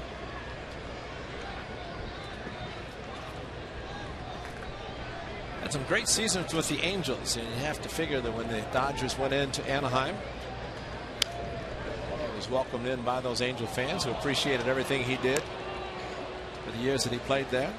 He's had him also when he played 3rd base. Always has had that uppercut swing. It's been a good one for him. 2009 was his season here in Oakland. When you look at his numbers that year, Ray, he had a pretty darn good year. 289, 11 home runs, 63 runs batted in, and he had 29 doubles. He's good athletic. Yes, he was. And especially to try a new position, some place he had never played before, but did a good job. And played in 129 games. The Nationals in 2010, the Mariners in 2011, the Dodgers here in 2012. And there's the walk. So first walk issued by McCarthy. Tried to bring the 2-seam fastball back over the plate. Did not quite move as much as he wanted. And as a result, Kennedy, with a good at bat, draws the walk.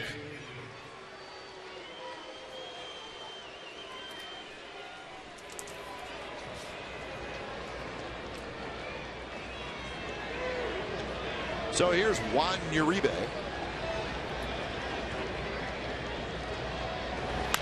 Uribe, big chopper. Pennington has it. Flips to Weeks for 1. And Moss not able to get the tag before Uribe got his foot on the bag. Probably should have been a double play, but Weeks' throw sailed a little bit. Well, especially a high chopper going right to Cliff Pennington, and shuttle pass underneath. Jamal Weeks had the hard slide coming from Kennedy, and that's what Adam Kennedy, we saw him do that here. And I think if Jamal had just come across the bag a little bit more, see, kind of about a half a step past second, it gave Kennedy a chance to go after him to break up the double play and stay within the area in which he could reach back and touch the bag, not interfering. It's always tough for a second baseman, especially on the double play. So many different ways you can catch the ball and avoid a hard slide. But if you're near the bag, you're going to get one. Nice feed by Cliff Pennington, and what's amazing how quickly Kennedy got down to second base and got on top of Jamal Weeks, and that's why Kennedy just keeps finding a good job, because of that type of play. Here's Tony Gwynn Jr. Toward left. Smith is there, reaches up, makes the catch, side retired. So a walk, a runner left. Bottom of the fifth coming up. A's 3, Dodgers nothing.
The first to get final scores on your favorite team sent directly to your phone.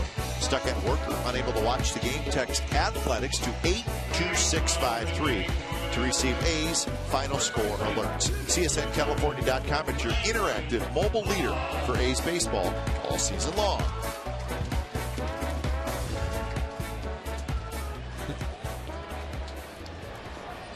Moss, Gomes, and Suzuki against Jamie Wright here in the bottom of the fifth. A's scored 3 in the first. Of course, that's the most important number, the fact that they lead 3-0. But they have stranded 8 runners through the first 4 innings. 2 runners in each inning.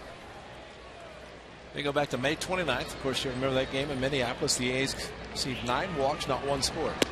I think we said it then, didn't we? Exactly. And that's not something that you like to see. Coco with a couple of walks tonight. He has not scored. Jamal in the first inning, that was it.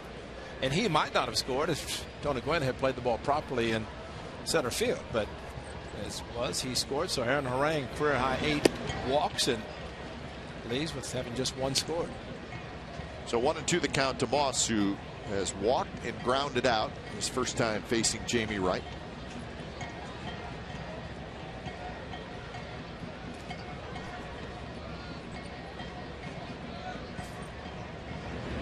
Breaking ball, line drive, but right into the glove of D. Gordon. Celebrate Independence Day with the A's. 10,000 fans will receive, and this is a great one, a patriotic A's red, white, and blue baseball hat presented by Wells Fargo. And the A's play the Red Sox on the 4th of July. For more information and tickets, go to oaklandathletics.com/tickets. And one Aaron Dearborn will be probably out here on 4th of July. Big day. Trips direct. A big fly over. A lot of good things happening on the 4th of July, Independence Day. And see a big crowd at the Coliseum for that special day, especially to get that giveaway, red cap, red, white, and blue cap. Day baseball on the 4th of July.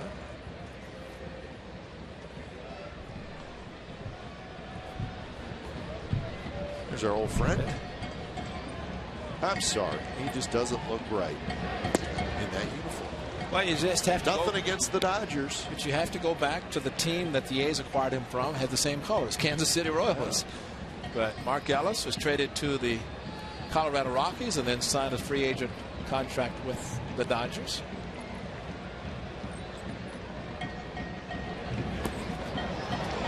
Gomes swings and misses, so that's another strikeout for Dodgers pitchers. That's 7.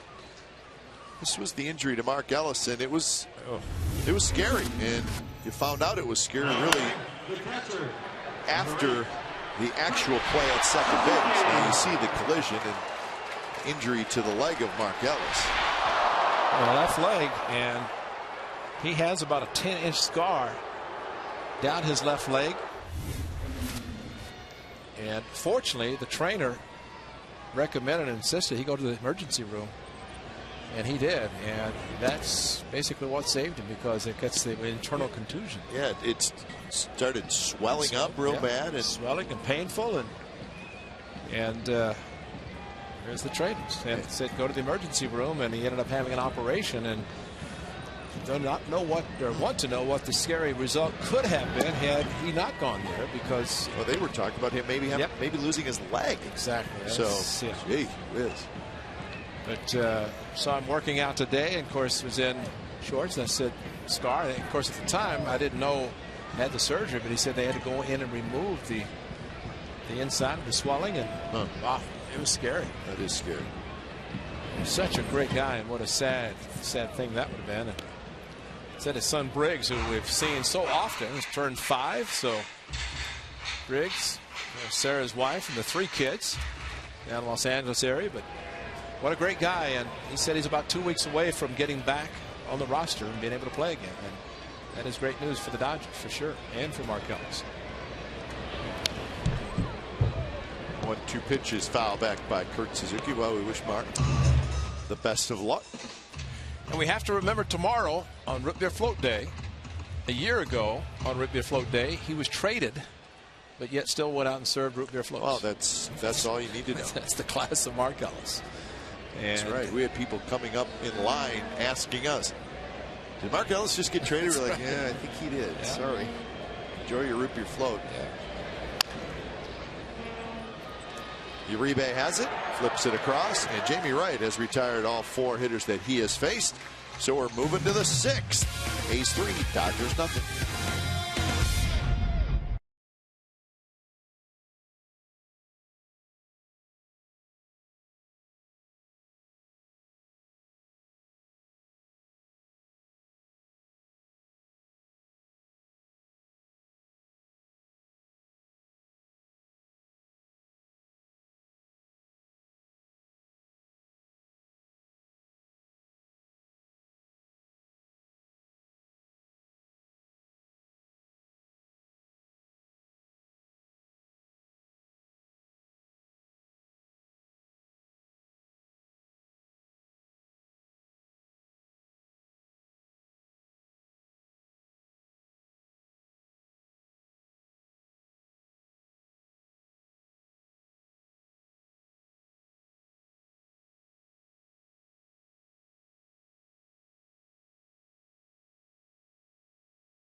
Here's our Subway Eat Fresh Ask Glenn and Ray question. Log on to csncalifornia.com to post your question. Dakota from Calistoga asks, why do outfielders flip the ball to another outfielder after they make the last out?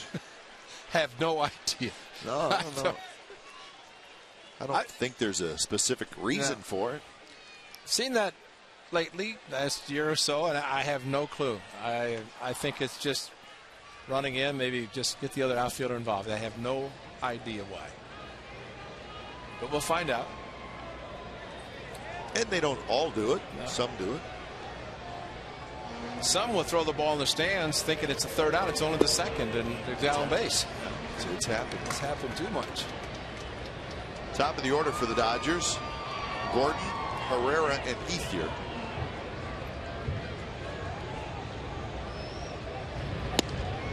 And that one misses inside. 1-1 to Gordon, who is grounded out, bunted out, I should say, and then hit a fly ball to center field. At the pointing of the bat, the timing by D. Gordon, reminiscent of the great Jim Thome, over 600 home runs. If you're a slap hitter, I don't think you can do that. I don't either. I don't. I'm sorry. I agree. It's. I mean, you're going to do that, and then you're going to. But it has to be for timing. And of course, Jim Thome was, and still is, a great home run hitter, but Brandon Inge playing even with the bag at third. But it's kind of a timing where he points it out and then brings it back and then gets set up to hit. Instead of wagging the bat back and forth, he just points it. And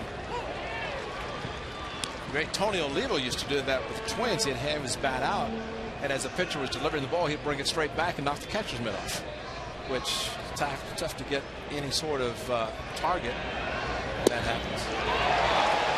Strike 3 called. So McCarthy painting the outside corner for his 4th strikeout.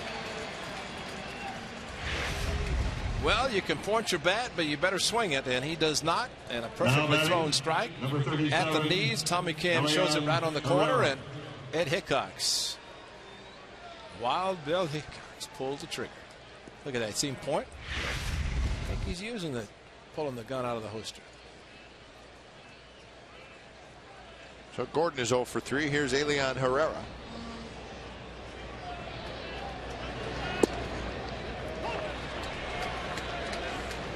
And we wonder and hope for Brandon McCarthy to stay healthy. When you see him dealing and painting like he is tonight, a couple of hits, and with a fastball using all of his pitches, and hasn't even approached 60. A swinging bunt. Pennington throws. Got him. Herrera with that slapping at the baseball, which is a couple guys in the big leagues that do it. And with his speed, he's out of the box. But Cliff Pennington, just watch the setup by Pennington, and the slap hit, just keeps his foot in the batter's box. And Penny, watch how he turns himself to the side right there. The backhand in the same motion. If he goes at the ball straight, see him backhand there with the side. If he goes at it straight, there's no way he can throw out the speedy Herrera. But that's a perfect setup, the backhand, and just across his body with a strong arm, and it gets him by full step. Well, it's all positioning. You see third baseman do it, and of course Pennington did it perfectly. So 2 outs, and you're facing Andre Ethier, which is a good way to face him. 2 on, nobody out. Guy who leads the National League in RBIs with 55. He's got 10 home runs. The walk-off home run master. I've never seen a guy have so many walk-off home runs, it seems, in his career. And has the brand new contract, 5 years, $85 million. The extension signed just last week, so he will be a Dodger through 2017. A scout who unfortunately passed away last year, Al Lamacchia, watched Andre Ethier play in the Texas League, and Andre said the only place Al watched was in the Texas League. And when Ned Cleddy was the general manager, just took over, the A's wanted Milton Bradley. Al Lamacchia told Nick Cleddy, if the A's want Milton Bradley, ask for Andre Ethier. And the rest is history. He's a Dodger and probably will be forever. But that's, Andre immediately mentioned him, and he said he only watched me play in the Texas League, and he recommended the Dodgers trade for him. Well, he was a youngster. Yep. Well, Coletti just took over in 2005 as general manager, and made that trade because Milton Bradley did a great job for the A's in 06. Helped them go to the postseason, beat the Twins, and unfortunately lose to the Tigers before the Tigers went to the World Series. Ethier grounds out, and that's a 3-up, 3-down inning for Brandon McCarthy. Bottom of the 6th. Coming up, it'll be Pennington, Crisp, and Weeks. 3-0 Athletics.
Mid-sixth inning, it's time for the Coors Light Freeze Game.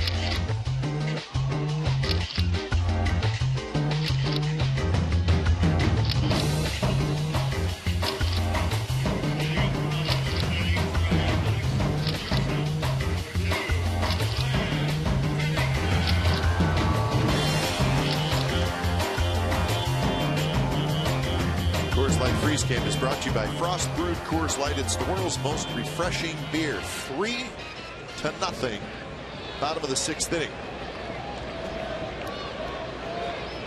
It's going to be Pennington, Crisp, and Weeks for the A's. All right, we're going to say it again. A's need to add on a run or two. That's right. Because McCarthy's been terrific. But you feel like you should have a couple more. Well, you score 3 in the first inning. You hope your pitcher does exactly what Brandon McCarthy has done for 6 innings. 2 hits to the team, but you know, as you mentioned earlier, they find a way. The Dodgers have seemed to find a way with some missing parts to win a ball game. 31 one-run games. This is a 3-run shot. Maybe they did it. Maybe. Pennington down the line, but foul. Plenty of distance. Just foul.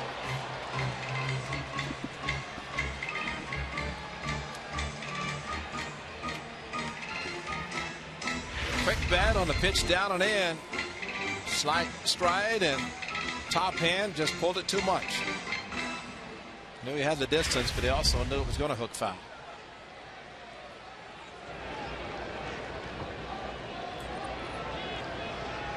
One, two, and it's grounded towards second where Kennedy's right there. That's out number 1.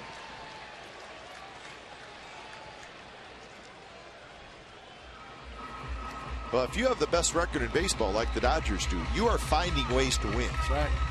And you're probably winning a lot of games late. I mean, they did it to the White Sox over the weekend. I think was it Sunday they scored 1 in the bottom of the 9th to tie it, and then won it in the 10th. So that's the way they've been going. And I think one of them in that game, the leadoff triple, which should have been a base hit. Outfielder trying to make a diving catch. It goes for 3, and that's the rest. And of course, the Hall of Famer Vin Scully in the broadcast booth, and I thought his description was great. See the numbers for the Dodgers and the Yankees. Of course, the Dodgers with the best record. Coco drops one into right field for a hit. And D. Gordon in the 10th inning against the White Sox, and with the runner at third, D. Gordon just slapped the ball to left field against the lefty. And there you have it. Well, they've been great at home as well. They're 24 and 12 at home. Now, the Raiders want to hit the ball to left field, and should have been a base hit, but the left fielder tried to make the diving catch. Flash Gordon, huh? He looks like he's dead, huh?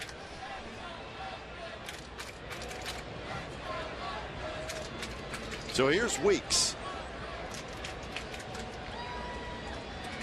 So you saw the celebration. It was great, right? D. Gordon got the game-winning hit. My problem is, look who's dragging him down. I know. And watch this. Watch.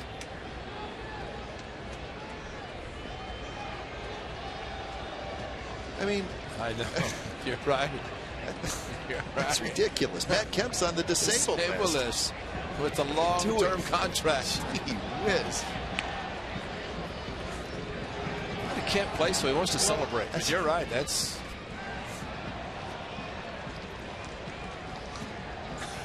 Gee whiz. That's not smart. I'm sorry. To be very honest, those celebrations getting out of hand. Yeah, that's a good call. I mean, really, just because of something like that. Coco runs. The throw to second base is not in time. Another stolen base for Coco Crisp, his 3rd in the game.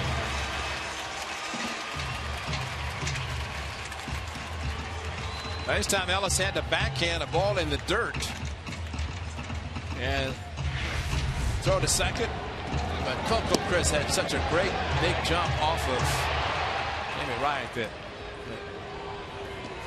Nice pick by Ellis. Strong throw, but absolutely no chance to throw him out. Go with the head first slide. Ricky Henderson specialty. As Ricky would say, it's like landing an airplane. That's right. 13 stolen bases now for Coco Crisp, thanks to his 3 tonight. Scott Elbert. He's the only lefty the Dodgers have in their bullpen.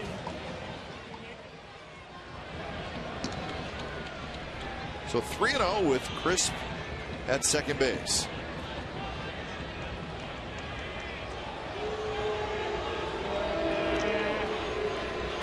Weeks walked and scored in the first, and then struck out looking in the second, and hit a fly ball to left field in the fourth.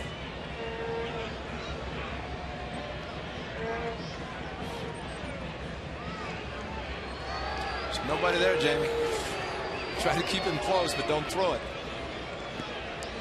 That's the threat.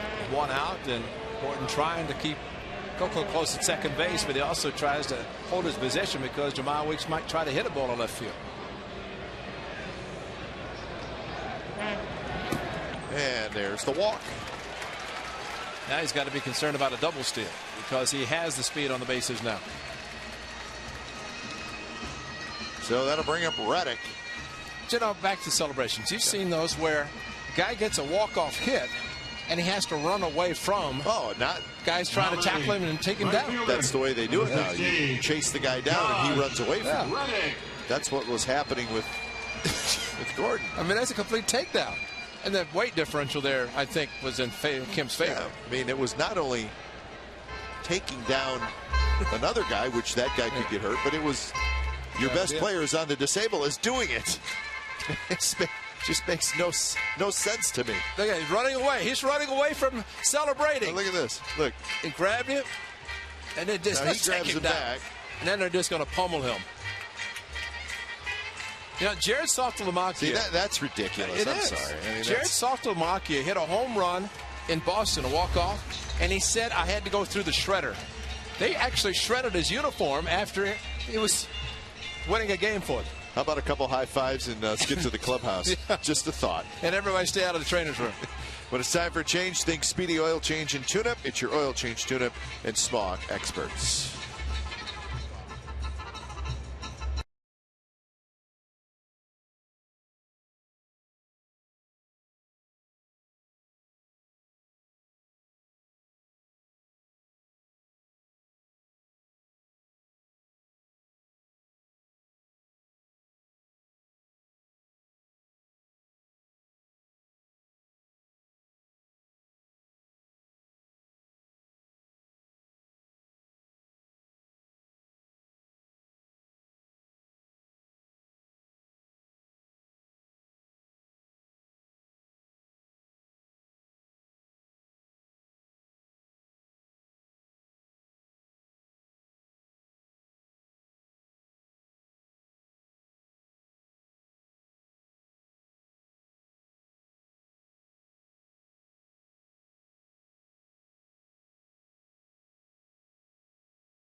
A 3-0 lead. It's been 3-0 since the first inning. And the Dodgers have gone to their lone left-hander in their bullpen, Scott Elbert. Yeah, they figured Don Mattingly and Rick Honeycutt wanted to pick a spot, and this would be it. A couple of guys on base, but also 2 left-handers scheduled to hit. And that is Reddick and Smith to follow him. Johnny Gomes already in the lineup, so Gomes would not come into pinch hit since he's already there. But Elbert, a couple of different fastballs, and the cutter he uses as his slider. Also throws a change up with a four-seam fastball. See as the boys are trying to double steal. First pitch from Albert, way high. 29th appearance for Albert. Lots of strikeouts in his 18 2/3 innings of work. 26 years old. He was a first-round draft pick of the Dodgers back in 2004. Reddick had a good swing there. He got a fastball out over the plate. I think D. Gordon at second base or shortstop actually slapping his glove is distracting and trying to keep Coco close at second. He's trying to keep Matt Kemp away from him. Gordon doing his best. Coco just laughing at him. He's slapping his glove. I'm behind you. I'm behind you. That's good. And Matt Kemp's here. He's on the trip. Watch out in the hallway down between the clubhouses.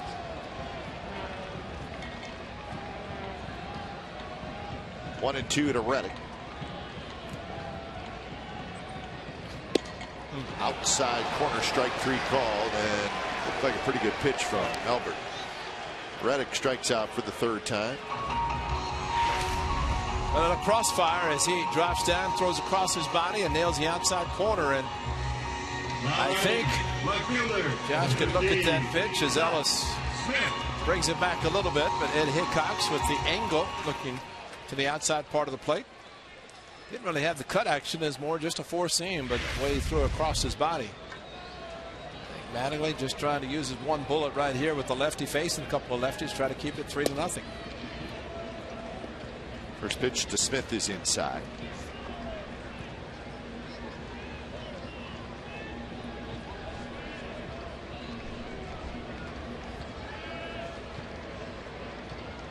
Single and a walk tonight for Smith, along with a fly ball to center field.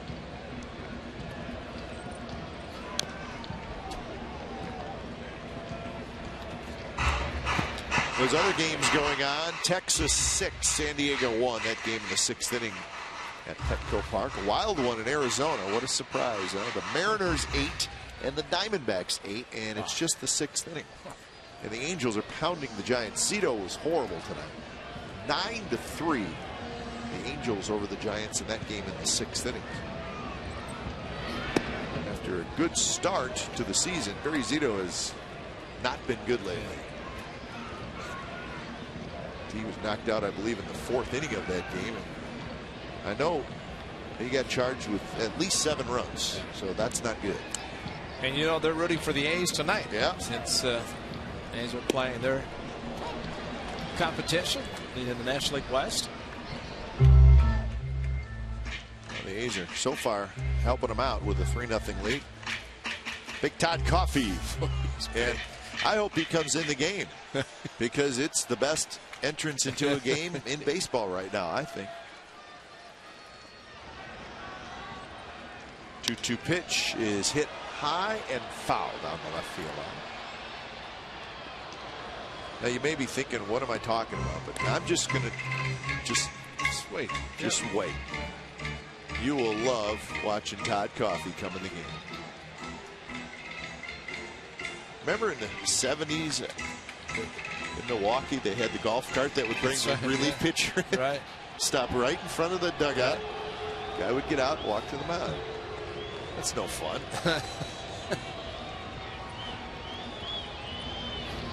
Smith shoots it hard toward Loney, who's very good at first, and he picks it, steps on the bag side, retired. 2 more stranded for the A's. We're headed to the 7th. 3-0 Athletics.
Ford right choice. June 11th, 1999, Miguel Tejada hits 3 home runs against the Dodgers, and he did it right here at the Coliseum. First inning, third inning, seventh inning. A 3-homer game for Miggy. 2, 3. See you later. That's our Ford right choice. Oh, Miggy. A young Miggy. Yeah, 99. That is young. What, second, third year? Yeah. Oh, he was fun. One of the best things was watching him coach third base from the dugout. As he was playing and running up and down the dugout, waving his arm. Ron Washington coaching third, and he was right in step with Wash, waving the runner home. Terrific line for McCarthy in just 67 pitches. Well, the A's lead the all-time series against the Dodgers 13-9. The last time these two teams played at all was in 2009 down in Los Angeles. The last time here in Oakland was 2006, and the A's swept. In fact, the A's have won 9 of the 11 games played here at the Coliseum between these two teams.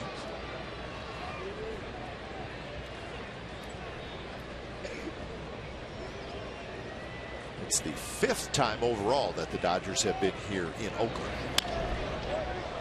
97 and then 99. You saw the Tejada highlights. 01 and 06, and now here in 2012. And of course, the 74 World Series when Ray Fosse's A's beat the Dodgers in 5 games. Came home 1-1, and you guys won 3 straight at home. See you later. Well, and of course, the great Charlie Finley, clubhouse meeting before Game 5. Charlie Pride was singing the national anthem, sitting in the clubhouse, and as I said, Frank Sinchek said meeting, and everybody left except Charlie Finley said to Charlie Pride, "Stay right here. You can pay in the meeting too. We're going to have a parade downtown Oakland tomorrow after we win the game tonight. Going to meet at 10 o'clock. Jack London Square, have a parade. Keep it simple." Yeah. And just worked out perfectly, just like Charlie said it would. This was Game 5. My partner, you hang a curveball to Ray Fosse, and this is what he's going to do with it. See ya. Can't do that. Left field, wow, that's a cheap beat. That's a barbecue terrace. So you have a World Series home run. Can't take that away. That was pretty cool. That was nice. Don Sutton, and he threw at me. And Bobby Abreu is called out. Chris Conroy says, "You went around." Well, this is what he saw, and that is a strike. Tried to pull the hands in like Seth Smith earlier, but it did not work. He is 0 for 3 tonight as the designated hitter for Don Mattingly.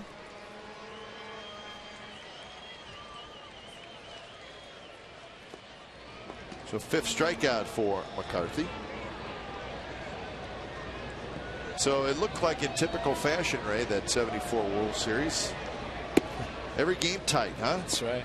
The scores were 3-2, 3-2, 3-2, 5-2, and 3-2. And you guys won it 5 games. Loney takes a strike. Spend a little more time on that 74 World Series tomorrow night. There's Doolittle starting to throw. I'll tell you what a great job Brandon McCarthy has done, considering he hasn't played in the pitched since the 7th. But 11 days. Yeah, if there was a pitch count, he is below it because he has been outstanding. Just 2 hits that he's given up, a couple of singles, Gwynn and Ethier.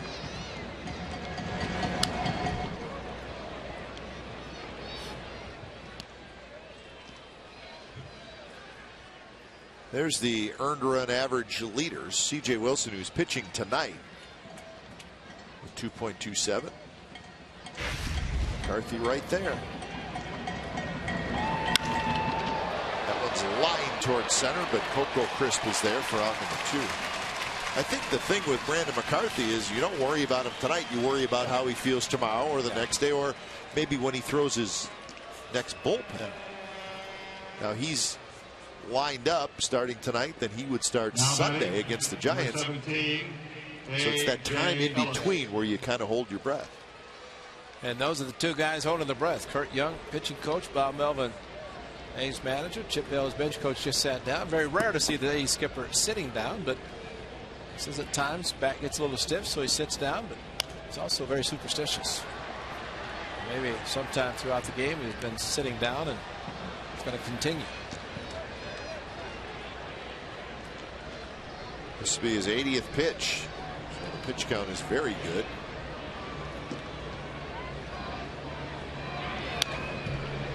Now the A's made a little bit of a tweak to their scheduled rotation. Jared Parker was going to pitch Thursday. Blackley Friday, but they just flip-flopped him. So Blackley is going to pitch Thursday. Parker will pitch on Friday in the series opener against the Giants. Ellis drives one to right. Reddick's there. Side retired. 8 in a row retired by Brandon McCarthy. He is rolling 3-0 A's.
Pitched in 11 days, and the reaction is you get the feeling that he's probably not going to go out there. Once again, they talk about the up and downs, getting up, getting in the game, sitting down, doing it again. So he's had 7 ups, you might say, getting 7 innings of work, and he's done a great job. And well, if he could pitch every 5th day and pitch the way he has tonight, and going for a 6th consecutive win decision, that is. And Dallas Braden, Mr. Perfecto, talking to him.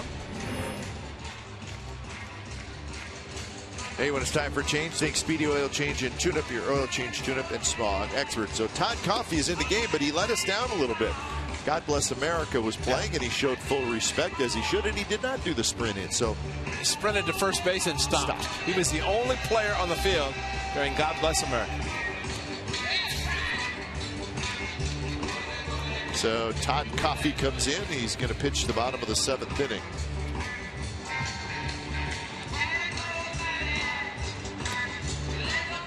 So he finished up his warm-up tosses.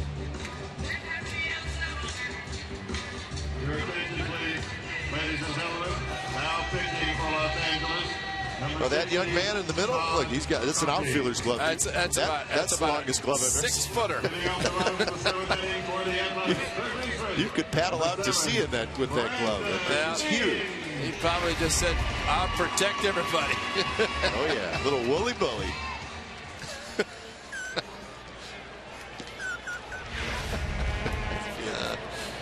Hey, good old fun at the old yard.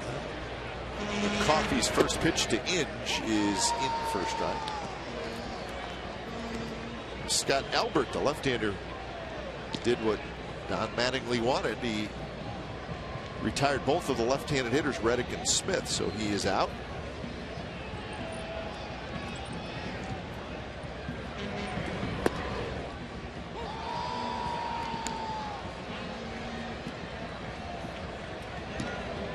Oh, 2 to Inge, who's 0 for 3, a strikeout and a couple of groundouts.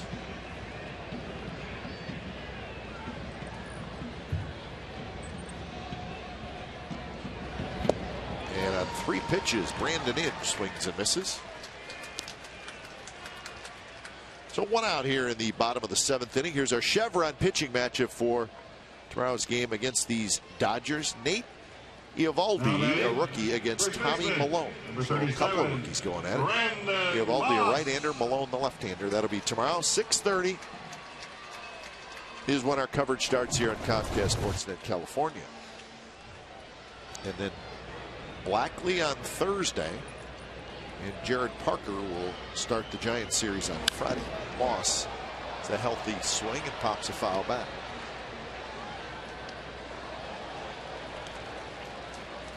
Grant Balfour is now warming up for the Athletics. It was Sean Doolittle. And I always think that when a pitcher is pitching as effectively as McCarthy has tonight, Dodgers have to get him out of there. And anybody else, right? It's anybody else. They don't care who's coming out of the bullpen.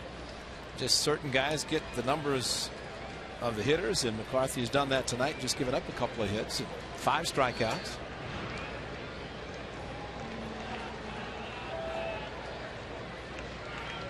1-1 to Moss. A walk, a ground out, and a line out so far. And he rips that one to right, and that will drop in front of Ethier for a hit.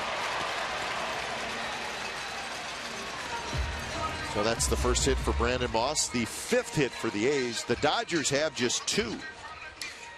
Well, Brandon Moss, I thought, is interesting that one of the pitches he's been hitting this time. This is an off-speed pitch. But he said he's more of a fastball hitter, it seems, but he's getting more off-speed pitches. The home runs he hit at Colorado against Jeremy Guthrie, one a hanging curveball, one hanging slider, 3rd deck and 2nd deck.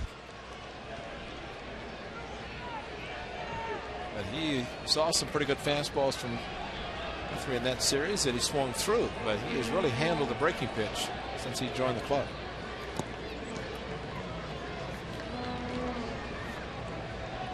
It'll be interesting now. He's player of the week. He's been in the league a couple of weeks, maybe not a couple of weeks. So we'll see if teams start pitching him different. Well, that's one thing you're seeing is a lot of smiles. And of course today all the attention after. That's a fair ball. Uribe backhands, goes to second for 1, back to first, not quite in time, but a nice play by Juan Uribe at 3rd. The annual A's Beer Fest will take place on Saturday, July the 7th from 5 to 7 in the East Side Club. Enjoy beer from over 30 microbreweries, live music, and much more. Souvenir beer mug and 2 tastings will be available for $10. Additional tastings will be available for purchase. Must be 21 or older to purchase tastings. Admission is free with a game ticket to that night's game against the Mariners. For more information, go to oaklandathletics.com/beerfest. So root beer float day, Beer Fest, barbecue challenge. Well, we got it all.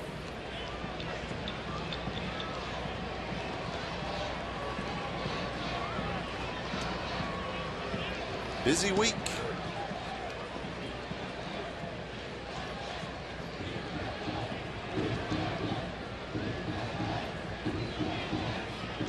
So 2 outs for Kurt Suzuki. Gomes now the runner at first. That one just a bit inside for Coffey. As you can see, Todd Coffey, he's a big fella. 6'4", 280. So maybe the Coliseum grounds saved tonight with him not sprinting in it. That's right. Creating a. Was it right at the All-Star game last year? Slid it home. Yeah, Heath Bell. Yeah, he's interesting. He did hurt himself. Yeah. been strange injuries in All-Star games, but that would have been the strangest. Coffey's been with the Reds, the Brewers, last year with the Washington National. Signed free agent contract right before the start of spring training for the Dodgers.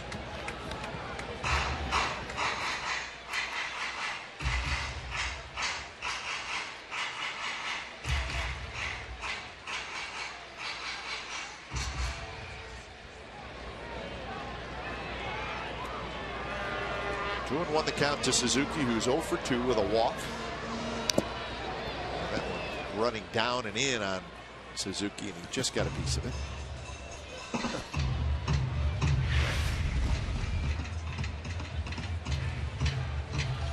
That's strange.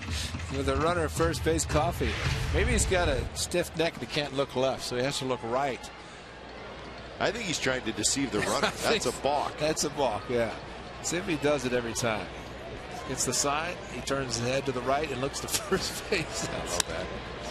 Slowly on the ground, Gordon charges, and that'll do it.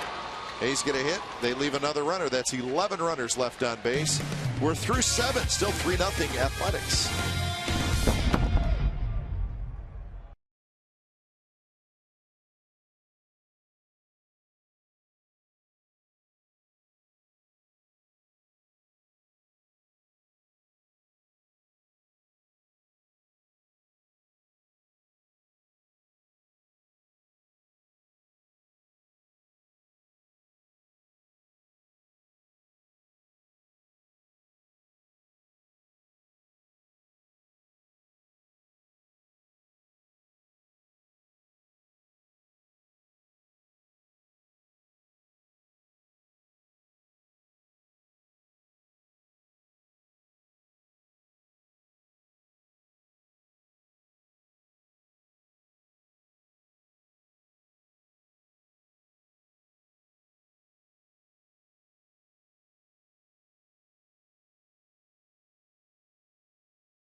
All right, time now for the AT&T reverse replay. It's all about Brandon McCarthy tonight. His first start in 11 days.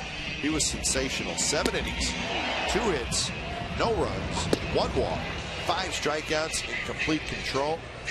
And he leaves with a 3-0 lead as we reach the 8th inning. So Brandon McCarthy has got a decent chance to get a win tonight, and he deserves it. 81 pitches, so the A's a bit careful with Brandon McCarthy.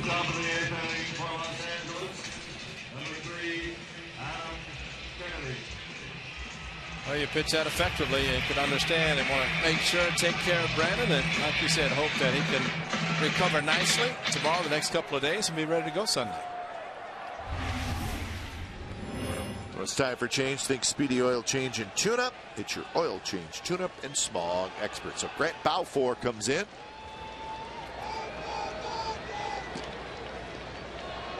.94 ERA for Balfour, as he's going to try to navigate through the 8th inning. It'll be Kennedy, Uribe, and Tony Gwynn Jr., the bottom 3 for the Dodgers.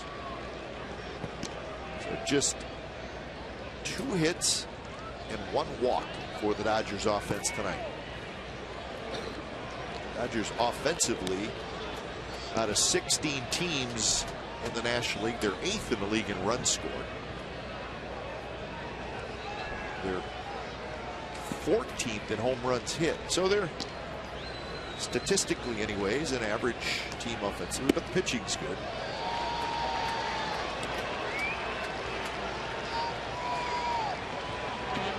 2-0 to Kennedy.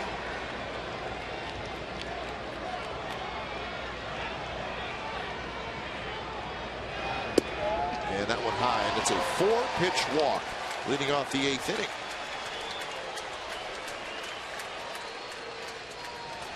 So that'll bring up Uribe.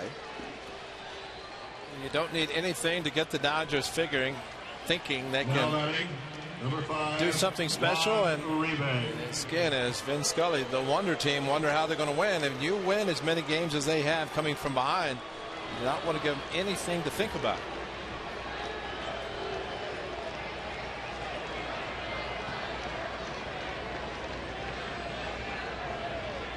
Here's Uribe. And there's a strike. That's a good slider. That's something we saw Aaron Harang do. A.J. Ellis throw some sliders when he missed with a fastball. Grant Balfour up in the zone, out of the zone with a fastball. Gets himself down by throwing a hard slider.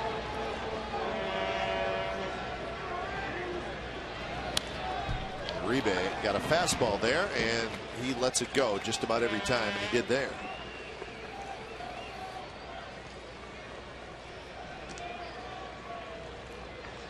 So 0-2 the count.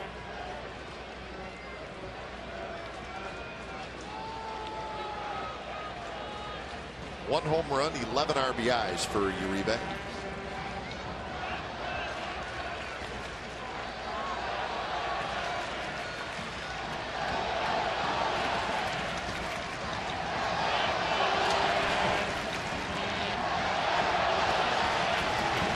And he swings and misses, and a pitch out of the strike zone, and that's the strikeout for Balfour. Uribe, he will chase, and he did right there. 4 pitches, a walk, 3 pitches, a strikeout, especially another hard, maybe curveball. Only he threw it hard, and that's what you want to do with a couple of strikes. Get a hitter to chase, especially someone as aggressive as Uribe, and never throw him inside anything inner half of the plate. You're helping him out too much if you do.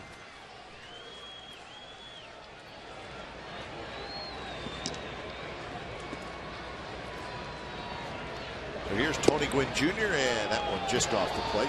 Close pitch.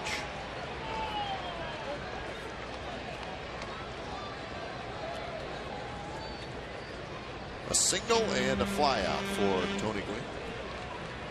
Here's Dan in the group trying to buy the Padres. Gwynn, of course, Mr. San Diego. And this Tony Gwynn, originally a Milwaukee Brewer, second round pick in 03.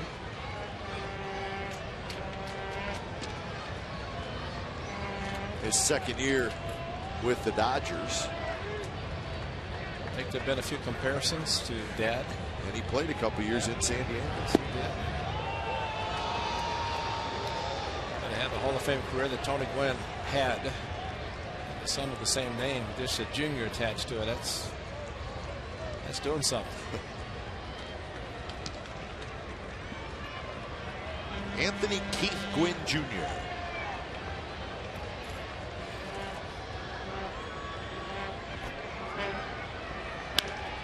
That one bounced right up the middle. Weeks on the backhand, out at second base, and a nice play by Jamal Weeks.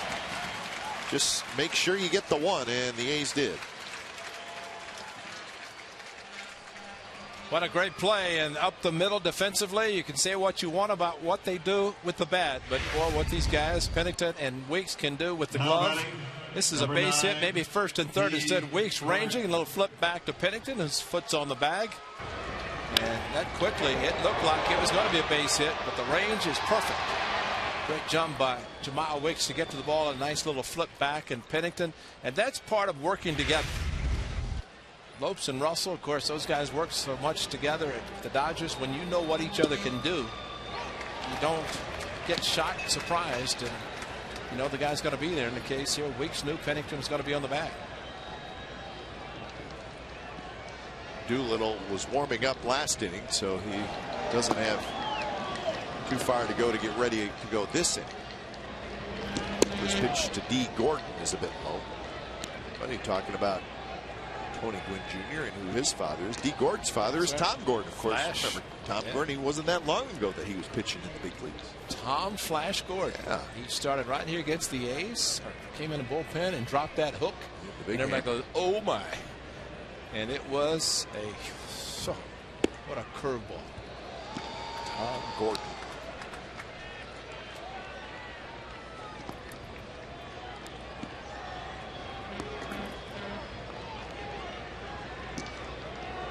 Remember, it was Gordon and Napier with the Royals, two young starters.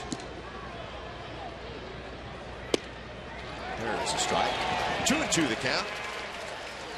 Well, we know one of those two could never hit, and that would be Napier, because the A's had him in interleague play.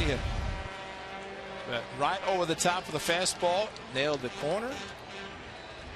Suzuki doing a good job staying outside corner against this slap hitter. And outfield, Seth Smith playing him very shallow in left field. Same with Coco in center, so they're expecting him to hit the ball to left field. A little jam shot, so good pitch there by Balfour.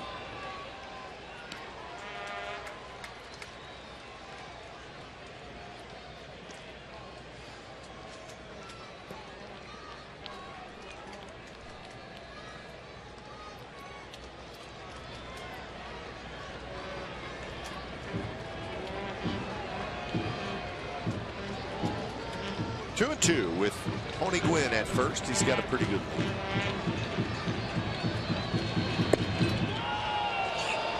Now the count will be full, and Gwynn will take off with the pitch.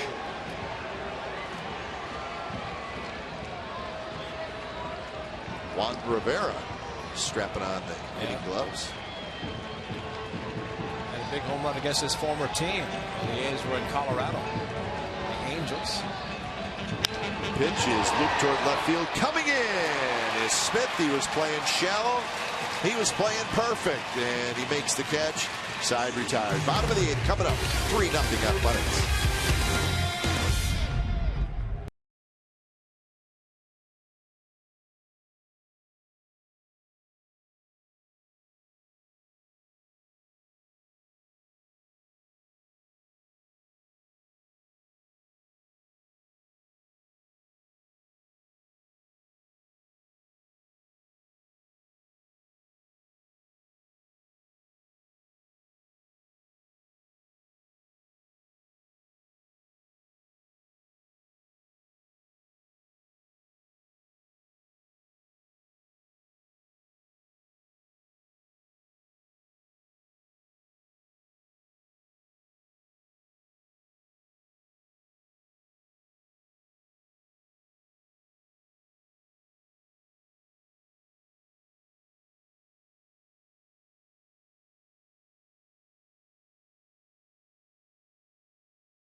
He's got all 3 of their runs in the first inning. A little help on that error by Tony Gwynn Jr. A couple of runs scored. Johnny Gomes, a 2-out hit in that first inning. That would drive in the 3rd run, and that was it for the scoring in this game. So it looked like it was going to be a wild game. It turns out it's actually been kind of a pitcher's duel. 0-2-1 for the Dodgers, 3-5-0 for the Athletics. Aaron Harang, a career high 8 walks in 3 2/3 innings. So just the 2 hits for the Dodgers. That's it. And when it's time for change, think Speedy Oil Change and Tune-Up. Your oil change, tune-up, and smog expert Sean Tollison comes in for his 3rd appearance. He'll face Pennington, Crisp, and Weeks. Johnny Gomes' hit with 2 outs in the first inning might have been the biggest hit of the night. The A's had to run a 3rd and 1 out, could not get him in until Gomes. Off of Loney, and Pennington's going to be aboard. James Loney is a very good defensive first baseman, but he just missed that one. It was hit hard. He's got to get it there, and it carried him too far off his body for anybody to recover. It looked like the second baseman Kennedy just assumed his Gold Glove first base was going to be able to handle it, and got him on the right knee as he went down to the knee. Glove came up, ball stayed down, right knee. Bumper pool to the right.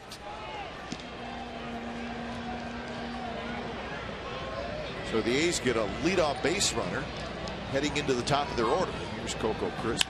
Coco drives one left center field. Herrera gets back there. He's got it. So that's the first out. In-depth sports news for the Bay Area fan. We got it. It's Sportsnet Central. It's brought to you by Hyundai tonight at 10:30. And it's on our sister station, Comcast Sports Nation Bay Area. And lots of highlights from our game here. Highlights from the Giants and the Angels going on down in Anaheim. And meet the rookies. That begins the 49ers and the Raiders. NFL, it's coming, Ray. Scott Reese and Damon Andrews will host. It's coming, Ray. I know. Come on. I know. Training camps in July. 2 days. 2 a day. Cold tubs. Put the pads on and. That sounds like misery. no fun. Misery. Plain misery. Well, we agree on that. Yeah. One out here in the bottom of the 8th. Here's Weeks, who has walked twice, struck out, and hit a fly ball to left field.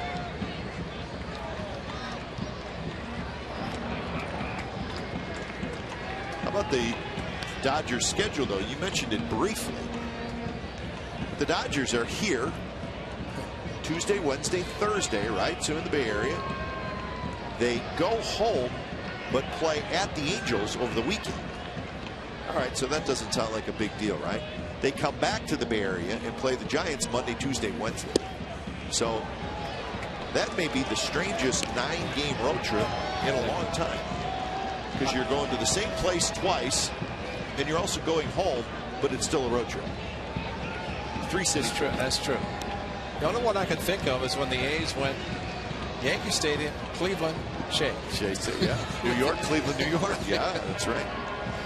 But no, going home, we're down in Southern California, the fans were chanting "Beat LA." Well, is that beat the LA Angels or LA Dodgers? Oh. So yeah, we've got. That's the issue. That's the issue for the next couple days. Is A's fans are forced to hope the Giants beat the Angels. Giants fans are forced to cheer for the A's against the Dodgers. Not easy to do. So the fans here can say beat LA right. and know they're trying to do both. Sure. 2-1 to Weeks.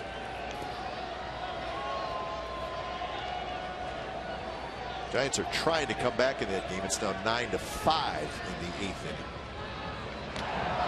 And they got it. Collison just kept going over there, and he got Pennington. Longest run in baseball. He'll get picked off and have to run all the way across this huge diamond, but he was leaning and leaned a little bit too much and then kind of spun his wheels as he was trying to get back. And he was out. Yeah, he was out. The right foot tried to push off, tried to go to the outside, and Loney got him. And I think if he had pushed off and been able to get back without sliding or slipping in the dirt, probably would have been safe. Check his right foot. It was actually right and left. Both of them were kicking up dirt. 3-1 to Weeks, and he takes a high strike. He thought he had ball 4.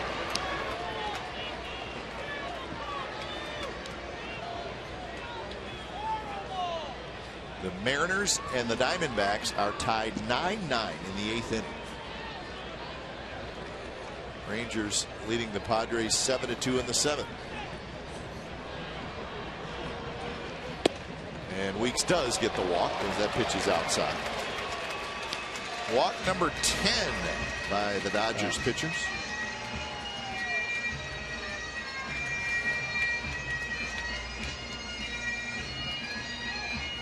So here's Reddick to face Sean Tollison.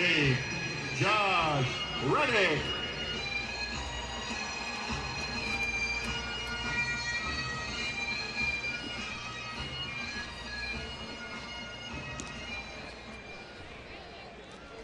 Not before a meeting on the mound between the catcher Ellis and Tollison. Ellis, I think, is reading right out. Now listen, you give me a chance. You got a nice percentage of throwing out base runners. A couple of stolen night, not giving me any kind of a chance to throw them out. But Ellis has been impressive, and good to see the workout prior to the game today. The off day yesterday, Bob Melvin and his coaching staff had everybody out. Even the catchers were throwing at the bases, and the outfielders were throwing before batting practice. Always good to follow up after an off day and come out a little bit early. Reddick skies one, and that's going to drop just below us. Reddick got a first pitch fastball, and he had a big swing. And the young lady gets it. All right. So I saw a bunch of men just like piling on top, going for the ball, and the lady just says, I got it.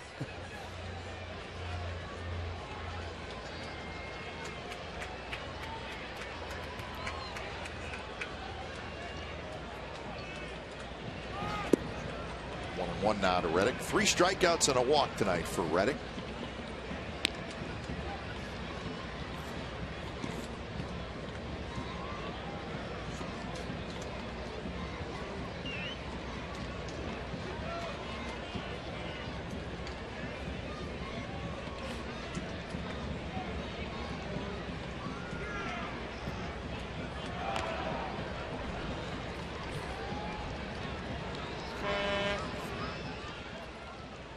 You mentioned the first pitch fastball that Reddick got, and not surprising when you've struck out 3 times and walked. You're looking for a pitch. You don't care when it comes. You hope it's early in the count so you can try to jump on it, which he did, and hit it straight up and fouled it back. Well, now he's gotten back ahead of the count here, 2-1. In the top of the 9th inning, it'll be Herrera, Ethier, and Abreu. 2, 3, and 4 against Cook. Minor past Ty Waller right toward the Dodgers bullpen. Rattles around down there.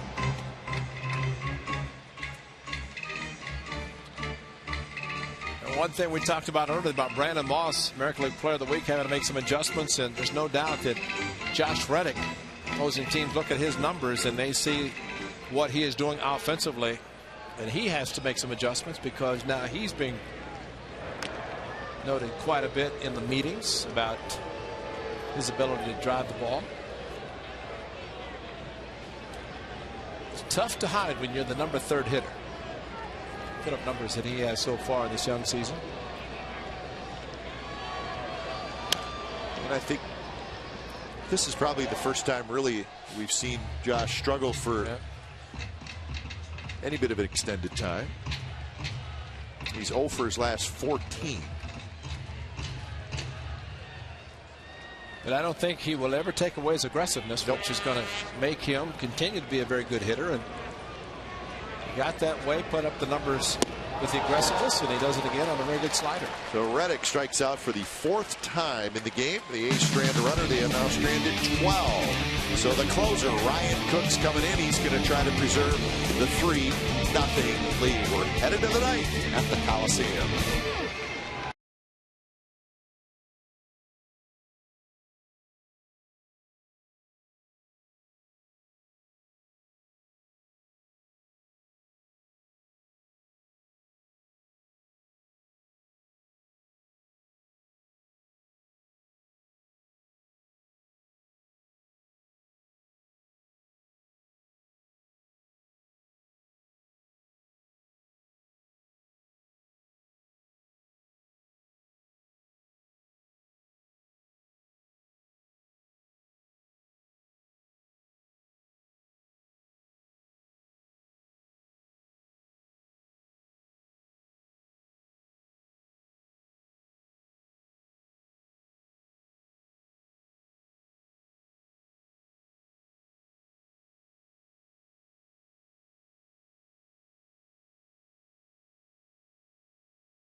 A's 3 outs away from another win. 3-0 they lead, and it's time for a change. You got to think Speedy Oil Change and Tune-Up. It's your oil change, tune-up, and snog experts. Ryan Cook comes in, 29th appearance. He's looking for his 4th save. First pitch to Herrera is a strike. Herrera, Ethier, and Abreu. So a switch hitter is Herrera, and then 2 left-handed hitters. Herrera has grounded out 3 times, once to the pitcher, twice to short. Just a bit high.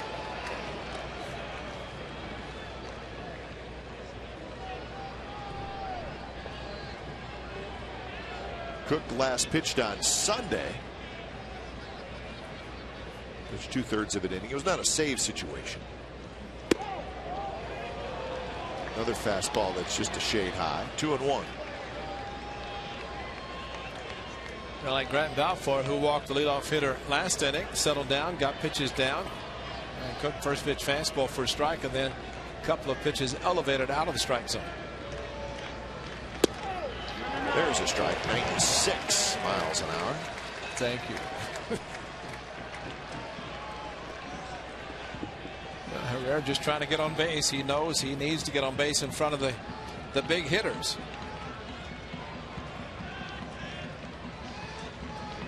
2-2 pitch and a slider, and it was a good one. Herrera just barely got a piece of it.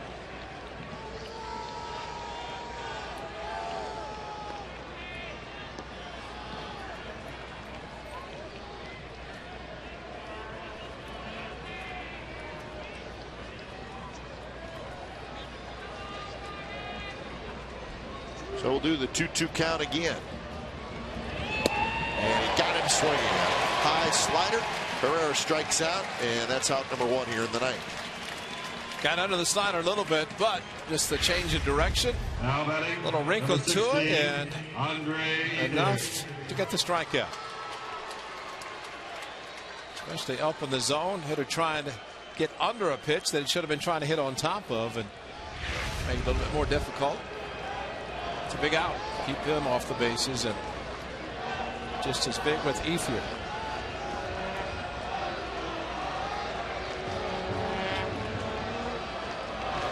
The Dodgers have just 2 hits in the game. There's a single by Tony Gwynn in the 3rd with 2 outs, and a single by Ethier in the 4th with 1 out. Ethier is the only runner that has got past first base. And he lines one, center field. Coco had it in his glove, and it popped out. He went into a little bit of a slide, and it was in the glove, and it came out. So we'll see what the ruling is. Oh, we've talked before about how difficult it is to concentrate on the ball when you go on the slide. And it looked like he just could have kept his feet as he was running in. And he could have kept it about waist high if he doesn't go to the slide. Catches it, just keeps running. But it got him on the side of his mitt, or his outfielder's glove, and then there's an error. So Ethier's aboard. Here's Bobby Abreu.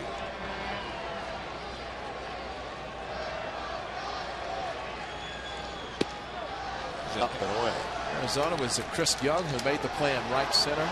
Kept his feet, kept running almost all the way into right field. Just keep running. Just keep running. I mean, that's if you're going to stop yourself, it's better to just catch it and keep running, stop that way instead of trying to go in the slide to stop yourself.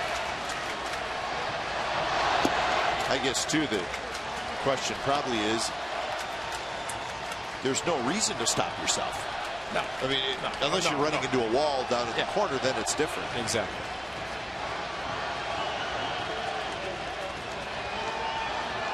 So 2-0 to Bobby Abreu.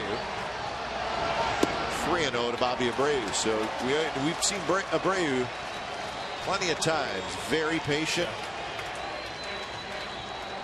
And that's what he taught the Angels players when he went over to Anaheim.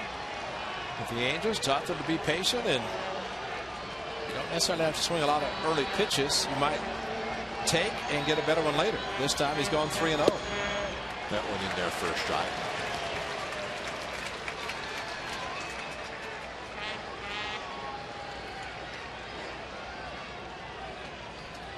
It's never easy, is it, Skip? Melvin, again, rarely sits down. This time he is tonight. Not close. And now the tying run will come to the plate. It's James Loney.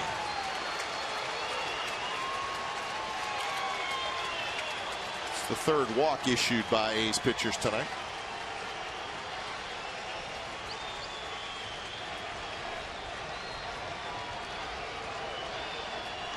Now batting, number 7, James Loney. So Loney steps in. He's 0 for 3 in the game. He's got 2 home runs, 21 runs batted in on the year.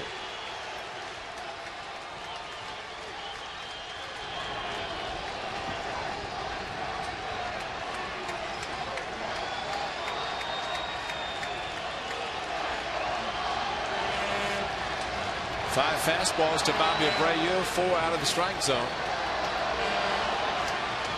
Cook has a very good sinking fastball when he gets it down. He also has a good slider. Just missed it, but ideally trying to get a ground ball to get a double play and keep the threat away from the Dodgers.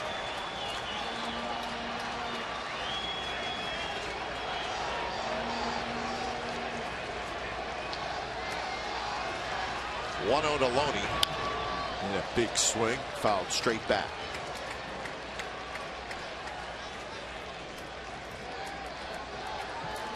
So an error and a walk after the strikeout. And the error was on Coco Chris. He had the ball pop out of his glove.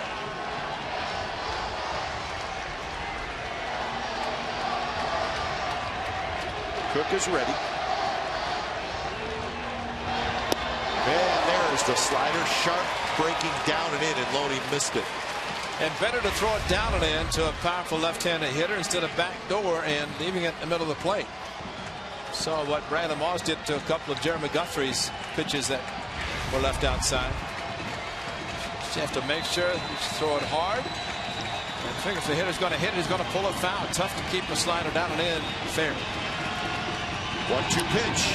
Bounced foul, and there was the slider again.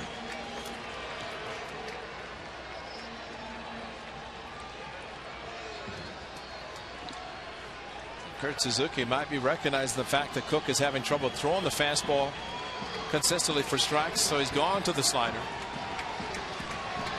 And maybe after throwing the sliders, he can throw the fastball and get it down where he wants it. A two-seamer, or at least down.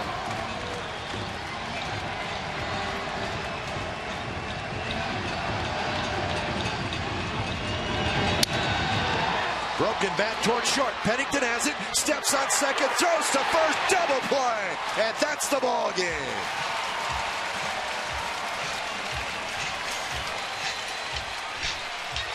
So Cook made the big pitch. He got in on Loney, jammed him, and Pennington decided, I'm going to take it myself. And that's how the ball game ends. The 6-3 double play, and the A's